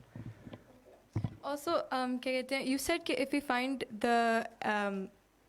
if we find an atom for gravitational waves, हमें हम उसको measure कर सकेंगे, yeah, that's what you yeah, said, right? yeah. So अगर हमें particle मिल गया उसके लिए, would that also be the particle for space-time fabric and then also Exactly. dark energy? We don't know anything about dark energy. No, We don't but know like- anything about dark matter. That's half of the universe, right? So like Not more than half. More than half of the Actually, universe. 95% of the universe is dark matter, dark almost energy. all the universe, Yes. right? But अगर हम space-time fabric का particle ढूंढ लें, हाँ, हाँ. we will also be able to find Actually, a particle for that's a very valid question. लेकिन अगर हम gravity यानी कि gravitational waves जो कि graviton का concept लेके आती हैं, अगर हम उसकी बात करें तो gravity का जो उसकी fundamental है, जो उसकी प्रॉपर्टी है वो है to attract. So gravity is more closer to dark matter. तो अगर हम कामयाब भी हुए तो हो सकता है कि graviton is link to dark matter because it both have the same property, although कि वो बहुत डिफरेंट उसमें हैं, कंपोजिशन में है, उसकी काफ़ी ज़्यादा कंपोजिशन है डार्क मैटर की as compare to normal matter. लेकिन जब हम डार्क एनर्जी की बात करते हैं तो वो एक टोटली डिफरेंट फिनोमेना है। जो नॉर्मल ग्रेविटी है ना वो तो सिर्फ बेंडिंग कर सकती है ना, that's only stretching, bending the space time curvature. जो डार्क एनर्जी है वो तो स्पेस को नई स्पेस पैदा कर रही है, that's producing new space within space, यानी कि वो स्पेस को स्ट्रेच करती जा रही है। It has totally different you can say कि उसकी प्रॉपर्टीज बहुत डिफरेंट हैं। और secondly it is the repulsive force, तो वी डोंट नो कि उसका क्या पार्टिकल है, हम तो कुछ भी नहीं जानते उसके बारे में। तो इसकी एक्चुअली वेव्स तो हैं ना, उसका तो ना वेव ना कुछ, बस यही है कि वो स्ट्रेच कर रही है यूनिवर्स को एक्सपैंड कर रही है, और विद टाइम वो एक्सपेंशन और बढ़ती जा रही है, जो कि हमें ये बता रही है कि dark energy increasing with time, कि वक्त के साथ साथ डार्क एनर्जी का जो कांस्टेंट है जिसे हम कॉस्मोलॉजिकल कांस्टेंट कहते हैं, it is not constant because universe is expanding at accelerated state. तो कमिंग बैक, तो वो ग्रेविटॉन जो है वो हमें बेसिक जो ग्रेविटी का कंसेप्ट है उसके बारे में अंडरस्टैंडिंग देगा, बट आई डोंट नो कि वो हमें डार्क मैटर या डार्क एनर्जी का कोई इतना ज़्यादा बताने की उसमें इतनी सलाहियत होगी। लेकिन ये भी हमारे लिए बहुत बड़ी वो मिस्ट्री रिजोल्यूशन होगी, and we would be much closer to combining all the forces, क्योंकि बाकी तीनों फोर्सेस के हमें पार्टिकल्स पता है, तीनों फोर्सेस किस तरह बिहेव करती हैं, लेकिन ग्रेविटी जो है वो उनके अंदर मिक्स नहीं हो रही। It is not compatible with all three other forces. और जिस दिन मिल गई, जब ये चारों फोर्सेस कंबाइन हो गई, दैट्स एक्चुअली मेरे ख्याल में उसको हम क्या कहते हैं, theory of unified theory, grand unification theory, quantum gravity की हम बात करते हैं, बिल्कुल, जो कि अर्ली यूनिवर्स में यही था। जब बिग बैंग हुआ था तो चारों फोर्सेस इकट्ठी थी, trillionth and trillionth of a second, यानी कि after big bang trillionth and trillionth of a second all forces were combined. लेकिन जैसे वो trillionth of second pass out हुआ तो सबसे पहले जो फोर्स अलहदा हुई थी दैट वाज ग्रेविटेशनल फोर्स। बाकी तीनों फोर्स कंबाइंड थी, लेकिन सबसे पहले जो ट्रिलियन और ट्रिलियन से भी कहीं ज्यादा 10⁻⁴ सेकंड एग्जैक्टली प्लैंक टाइम से पहले सब कंबाइन थी। प्लैंक टाइम बहुत ही कम, 10⁻⁴ समथिंग होता है। बिल्कुल। और एक और चीज मैं जरा वो थोड़ी सी करेक्ट कर दूं, कॉस्मोलॉजिकल कांस्टेंट चेंज नहीं हो रहा, कांस्टेंट ही है कॉस्मोलॉजिकल कांस्टेंट फिलहाल जितना हमें पता है। अच्छा। लेकिन वो कांस्टेंट भी है, उसकी वजह से भी एक्सेलरेटेड एक्सपेंशन हो सकती है, उसकी वजह से भी हो सकती है। कांस्टेंट होने का मतलब ये है कि ना डेंसिटी उसकी कांस्टेंट है हर जगह। तो जैसे यूनिवर्स का साइज बढ़ता है, डेंसिटी सेम है, तो उसका कंटेंट बढ़ता रहेगा, लेकिन डेंसिटी उसकी सेम रहेगी। फिर अभी इक्वेशन सॉल्व करें, कोई ऐसा कंपोनेंट डाल दें जिसकी एनर्जी डेंसिटी कभी खत्म ही नहीं होती, मतलब चेंज ही नहीं होती, उससे फिर एक्सेलरेटेड एक्सपेंशन होगी। देयर इज अनदर कांसेप्ट के now dark energy is dominating dark matter and normal matter, कि उसका यूनिवर्स में जो डोमिनेशन है वो बढ़ता जा रहा है। इस वजह से ना, क्योंकि जितनी यूनिवर्स बढ़ रही है डेंसिटी कांस्टेंट है। जिस तरह फॉर एग्जांपल इस तरह इमेजिन करें ना, कोई आपके पास एक कंटेनर है पानी का, जी, उसके अंदर आप डेंसिटी सेम रखें पानी की, और वॉल्यूम उसकी बढ़ाते रहें, इसका मतलब है कंटेंट बढ़ता रहेगा, मास उसका बढ़ता चाहे जितना मर्जी बोतल बड़ी कर लें आप, डेंसिटी अगर आपने सेम ही रखनी है पानी की बोतल के अंदर, तो जैसे जैसे बोतल बढ़ाएंगे उसका मास सेम नहीं रह सकता, पानी को भी बढ़ना पड़ेगा बोतल के साथ। उसी तरह ये बात है डार्क एनर्जी की। डार्क एनर्जी की डेंसिटी सेम है कायनात में, कायनात बढ़ती जा रही है, डबल हुई कायनात फॉर एग्जांपल, डेंसिटी सेम ही रहनी है, इसका मतलब है डार्क एनर्जी भी डबल हो गई तादाद में, हालांकि डेंसिटी सेम है, क्योंकि उसकी तादाद डबल हुई, वॉल्यूम भी डबल हुआ, 2/2 कैंसिल हो गया, डेंसिटी तो सेम ही रही, मिकदार उसकी बढ़ गई, लेकिन वॉल्यूम बढ़ा है, डबल हुआ, डेंसिटी मैस ओवर वॉल्यूम होता है, वॉल्यूम डबल हुआ, मैस भी डबल हुआ, इसलिए डोमिनेट कर रही है। क्योंकि जैसे शुरू में यूनिवर्स बहुत छोटी सी थी तो डार्क एनर्जी भी थोड़ी सी थी उसके अंदर, हालांकि डेंसिटी सेम थी जो अब है, लेकिन अब इतनी बड़ी हो गई है यूनिवर्स की, उसकी तादाद बहुत ज्यादा हो गई है डार्क एनर्जी की, इसलिए वो डोमिनेट कर रही है। Even in the early universe, although ये थोड़ा सा हटके है, लेकिन दैट्स वेरी फैसिनेटिंग कंसेप्ट कि early universe, very early universe में जब एक्सपेंशन रेट बहुत हाई था, जब जो यूनिवर्स है वो ट्रिलियंस ऑफ टाइम एक्सपैंड हुई with in fraction of second, inflation period, तो उसमें कहा जाता है कि डार्क एनर्जी का जो इन्फ्लुएंस था या उसकी जो मिकदार थी वो ज़्यादा थी। वो डार्क एनर्जी नहीं थी, वो इन्फ्लेटॉन फील्ड की वजह से इन्फ्लेशन हुई थी, वो अलग चीज़ है, वो अलग चीज़ है। डार्क एनर्जी अलग चीज़ है, लेकिन उनका अमल एक जैसा ही है, इन्फ्लेशन का भी और डार्क एनर्जी का भी, लेकिन डार्क एनर्जी बहुत वीक है as compare to inflation. Inflation में तो मेरे ख्याल से कोई 10⁻42 सेकेंड्स के अंदर 100 गुना उसकी डबलिंग, 100 दफ़ा डबलिंग हुई थी यूनिवर्स के साइज की, double double double double double 100 दफ़ा, 100 times in a fraction of fraction of fraction of second, 10⁻42 seconds के अराउंड में, इसको मतलब इन्फ्लेशनरी एरा कहते हैं ऐसे। तो वो भी सेम चीज़ थी, ऑलमोस्ट सेम चीज़ थी, वो भी इन्फ्लेटॉन फील्ड थी, उसकी डेंसिटी कांस्टेंट थी यूनिवर्स में। तो जिस तरह डिफरेंशियल इक्वेशन हम सॉल्व करते हैं, किसी चीज़ का रेट होता है, अगर वो उसकी तादाद के बराबर हो तो फिर एक्सपोनेंशियल का फंक्शन आता है ना, तो इसमें भी यही सेम चीज़ है इसके अंदर। तो डार्क एनर्जी की डेंसिटी कांस्टेंट है, उसको आप इक्वेशन सॉल्व करें कि यार कितनी स्पीड से एक्सपैंड होगी, तो एक्सपोनेंशियल का ग्राफ मिलता है आपको बेसिकली। लेकिन इसकी पावर बहुत कम है एज कम्पेयर टू इन्फ्लेशन, बहुत आहिस्ता आहिस्ता एक्सेलरेशन हो रही है, कोई इतनी खास एक्सेलरेशन नहीं हो रही, आहिस्ता आहिस्ता हो रही है, लेकिन इट्स द सेम। तो dark cosmological constant, age of the universe के ऊपर अभी जब डिस्कशन शुरू हो रही है ना, दोबारा से डिबेट खुल रही है एज ऑफ द यूनिवर्स के ऊपर, तो वो जो लैम्डा सीडीएम मॉडल है, तो उसके अंदर कह रहे हैं कि कुछ चेंजेस होने की ज़रूरत है, और उसमें वो अब डार्क एनर्जी की जो कंटेंट है या उसकी जो क्वांटिटी है या जिसको हम फिक्स किए हैं, वो कह रहे हैं कि it is not fixed, it is varying. नहीं, वही मैं कह रहा हूँ कि उसकी जो एनर्जी, वो मतलब उसकी तादाद है, वो तो इंक्रीज ही हो रही है। कॉस्मोलॉजिकल कांस्टेंट की बात कर रहा हूं, कॉस्मोलॉजिकल कांस्टेंट सेम है, लेकिन जो तादाद है डार्क एनर्जी की वो तो इंक्रीज हो रही है ना, जिस तरह मैंने बात की। वो तो ठीक है, वो तो पहले भी उन्होंने इसको इनकॉर्पोरेट किया हुआ था, लेकिन the way the universe is expanding, पहली चीज़ कि एक्सपोनेंशियली एक्सपेंड करिए, secondly the types of early galaxies, evolved galaxies या massive galaxies we have detected using JWST. So now question has arisen in the cosmological community, cosmologist community के जो हम model लेते हैं lambda CDM जो कि Cosmos को या यूनिवर्स को जो एक्सप्लेन करता है, उसमें जो लैम्डा की वैल्यू है दैट्स नॉट कांस्टेंट। नहीं, ये आपने कहाँ से सुन लिया? ये ना recent ना debate ना इसके ना ऊपर ना चल रही है। ना ना Recent debate चल रही है। ना ना Anyhow, चलें, इसमें इसके नहीं है, ऊपर बाद इस पे में। मतलब लेटेस्ट आइडियाज जो आए हुए हैं ना, वो क्विंटेसेंस का आइडिया आया हुआ है, उसमें लैम्डा, उसमें कॉस्मोलॉजिकल कांस्टेंट चेंज भी हो सकता है उसके अंदर, लेकिन वो भी प्रूवन नहीं है। उस हाँ, पे प्रूव नहीं, मैंने ये नहीं कह रहा उस प्रूव पे हो गया, लेकिन हाँ, नई डिबेट इसके ऊपर लैम्डा start हो रही CDM का मतलब ही है, लैम्डा का मतलब है लैम्डा लैम्डा कांस्टेंट है। constant, लैम्डा का बिल्कुल, cosmological जो constant उसका जो लेटर है वो कांस्टेंट के लिए आइंस्टाइन जो ने कि इंट्रोड्यूस किया था सबसे पहले। फ्लैट यूनिवर्स को भी एक्सप्लेन करता है।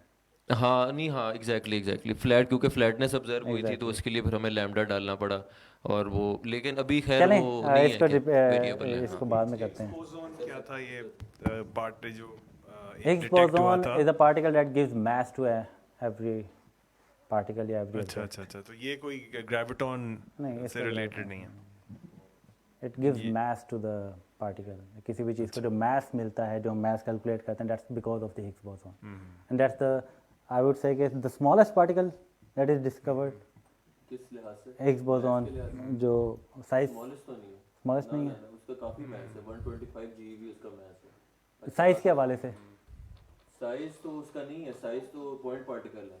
हिग्स बोसॉन इलेक्ट्रॉन भी पॉइंट पार्टिकल है, उसके अंदर कोई और चीज नहीं है वही ना, fundamental fundamental particle, fundamental particle कोई साइज नहीं होता। एग्जैक्टली। हम नहीं कहते 10⁻15 मीटर है, तो उसके अंदर क्या है, वो फंडामेंटल है। प्रोटॉन न्यूट्रॉन फंडामेंटल नहीं यार, उनमें क्वार्क्स आ जाते ऐसे शुरू हो जाता हूँ मैं, मुझे कहते हैं यार तुम पूरी कहानी सुना रहे हो और उस पे हैं विदाउट माइक। प्रोटॉन न्यूट्रॉन जो है ना, उसके अंदर और पार्टिकल्स हमें मिल चुके हैं, क्वार्क्स मिल चुके हैं, इसलिए वो जो है हम उनका एक साइज हमने मुकर्रर कर दिया 10⁻15 जितना हमें मेजरमेंट्स लिए हैं। लेकिन इलेक्ट्रॉन के अंदर कोई चीज़, अब कोई इंडिकेशन नहीं उसके अंदर भी कोई चीज़ है, तो फिर उसको हम अज्यूम करते हैं कि बस ये जीरो पॉइंट पार्टिकल है। लेकिन अगर हम हिग्स बोसॉन्स की बात करते हैं जो कि मास देता है, इलेक्ट्रॉन का भी मास है, क्वार्क्स का भी मास है जो कि प्रोटॉन्स और न्यूट्रॉन्स को बना रहे हैं, तो जो हिग्स बोसॉन्स हैं that's are residing inside electrons and quarks. नहीं, रिजाइडिंग नहीं, मतलब फिजिक्स के अंदर ना पार्टिकल फंडामेंटल नहीं होता। जिस तरह जिन्होंने मीर फैसल की भी टॉक अटेंड की थी, बड़े मज़े की टॉक थी उनकी, आपने भी की थी, तो उसमें भी वो कह रहे थे कि पार्टिकल्स, अब मटीरियलिज्म ख़त्म हो गया है हमारी फिलोसफी से ना, साइंस की। मटीरियलिज्म अब नहीं एग्जिस्ट करता, अब फिजिकलिज्म आ गया। तो मटीरियलिज्म का क्या मतलब है? मादा एग्जिस्ट करता है, मादा फंडामेंटल, हमें सॉलिड चीज़ें हमें नज़र आती हैं हर जगह, जो हमारा कॉमन सेंस है, चलता आ रहा है। लेकिन जब से हमें पता चला कि particles can come into existence, pop out of existence, खुद ब खुद होते रहते हैं, उससे खत्म होगी मटेरियलिज्म। कोई भी चीज की, मादे की क्वांटम लेवल वो नहीं है, इसकी परसिस्टेंस नहीं है इसके अंदर, ये फंडामेंटल चीज, असल चीज क्वांटम फील्ड्स है। तो ये जो हिग्स बोसॉन की, हिग्स ये असल में हिग्स फील्ड है, उसकी बस एक्साइटेशन को हम कहते हैं कि हिग्स बोसॉन है। वो फंडामेंटल, जिस तरह समंदर है उसके अंदर कभी कभार वेव्स बन जाती हैं, लहरें बन जाती हैं, कभी ऊपर आ रही, कभी नीचे आ रही हैं, वो फंडामेंटल नहीं होती, वो आ रही हैं जा रही हैं, असल चीज वो पानी है। उस तरह क्वांटम फील्ड्स फंडामेंटल है। हाँ, तो वो ये हिग्स फील्ड के थ्रू, हिग्स फील्ड के साथ इंटरेक्शन होती है डिफरेंट पार्टिकल्स की। इलेक्ट्रॉन फील्ड अपनी है, अब क्वार्क्स की अपनी फील्ड है, सबकी अपनी फील्ड है, उनकी कपलिंग होती है आपस में फील्ड्स की। फिर कुछ फील्ड्स की हिग्स फील्ड के साथ कपलिंग नहीं होती, वो मैसलेस पार्टिकल्स होते हैं, इस तरह फोटोन है। Photon doesn't couple with the Higgs field, that's why it remains massless. जो फील्ड जितनी स्ट्रांगली कपल होती है हिग्स फील्ड के, उसको उतना, उसके एक्साइटेशन का उतना मैस होता है, टू बी प्रिसाइज। ठीक है, चलें, थैंक यू सो मच। आपने फिजिक्स एक्सप्लेन की है। Okay, that's it from my side. नहीं जी नहीं, ये बिस्मिल्लाहिर्रहमानिर्रहीम, असल में ये पोइट्री नहीं है। पोइट्री किसी ऐसी चीज़ को जो नाकाबिल बर्दाश्त या बहुत तल्ख होती है, उसको बहुत खूबसूरत शक्ल में पेश करके काबिल बर्दाश्त बनाती है। साइंस, ये वो देखो सामने लिखा हुआ है आर्ट, कल्चर एंड साइंस, वो देखो साइंस सबसे नीचे लिखा हुआ है और आर्ट सबसे ऊपर लिखा हुआ है। और वो इसलिए मैं क्या, क्योंकि उसमें डिजिट्स कम है, अल्फाबेट्स कम है, उसको सिम्फनी बनाने के लिए। हर एक अपने नुक्ते नजर से तशरीह करता है। हर एक अपने नुक्ते नजर से। वो आप आर्ट को ज़्यादा प्रिविलेज देना चाहते हैं। किसी टीचर से वो रियाजी पढ़ा रहा था, स्टूडेंट ने कहा कि जी वो उर्दू वाला उस्ताद उर्दू पढ़ाता है, उर्दू में बातें करता है, अच्छा। अंग्रेजी वाला उस्ताद अंग्रेजी पढ़ाता है, अंग्रेजी में बातें करता है, आप आप रियाजी में रियाजी बात पढ़ाते हो लेकिन, तो आगे से उसने की थी अच्छा ज़्यादा 3-5 मत करो, यहाँ से फ़ौरन 9-2-11 हो जाओ। तो देखो हर एक अपने एंगल से देखता है। Exactly. मैं ये कहना चाहूँगा, मेरा कोई सवाल नहीं है, वो एक छोटा सा कमेंट है। जी, जी, आप बहुत अच्छा काम कर रहे हो, जज़ाकल्लाह। लेकिन साइंस को पाकिस्तानी अवाम और बच्चों और students school college university level पे कैसे पॉपुलर किया जा सकता है, किस तरह आप बच्चों को साइंस की तरफ राग़िब कर सकते हो? इस वक्त आपकी तादाद बता रही है कि आपके शौक़ का क्या हाल है। तो वो चीज़ सर आपकी तवज्जो है? जी बिल्कुल है। वो चीज़ जिसकी वजह से हज़रत आदम अलैहिस्सलाम यानी मुझे और आपको फरिश्तों पर फजीलत हासिल है, वही चीज़ हमारे तालीमी इदारों में और मदारिस में ममनू है, सबसे कम या ना के बराबर ममनू है।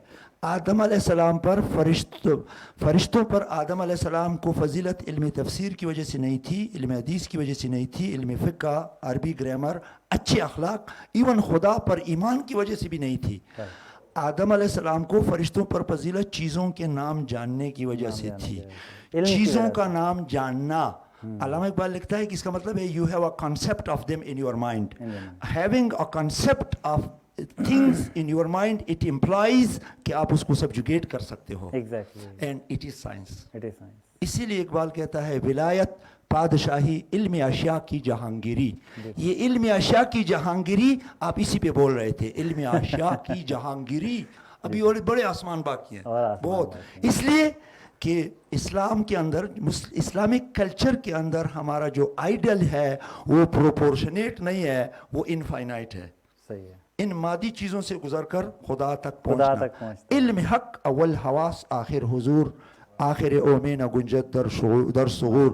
अनफॉर्चुनेटली अल्लामा इकबाल की 3.5 किताबें उर्दू में और 8 किताबें फारसी में, ज़्यादा फारसी में, 3.5 उर्दू और 8 फारसी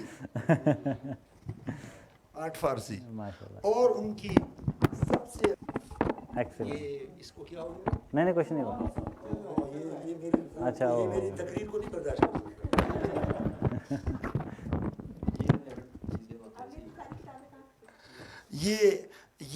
ये वो किताब है जिसमें अल्लामा साहब आपको उंगली से पकड़कर पूरी कायनात समझा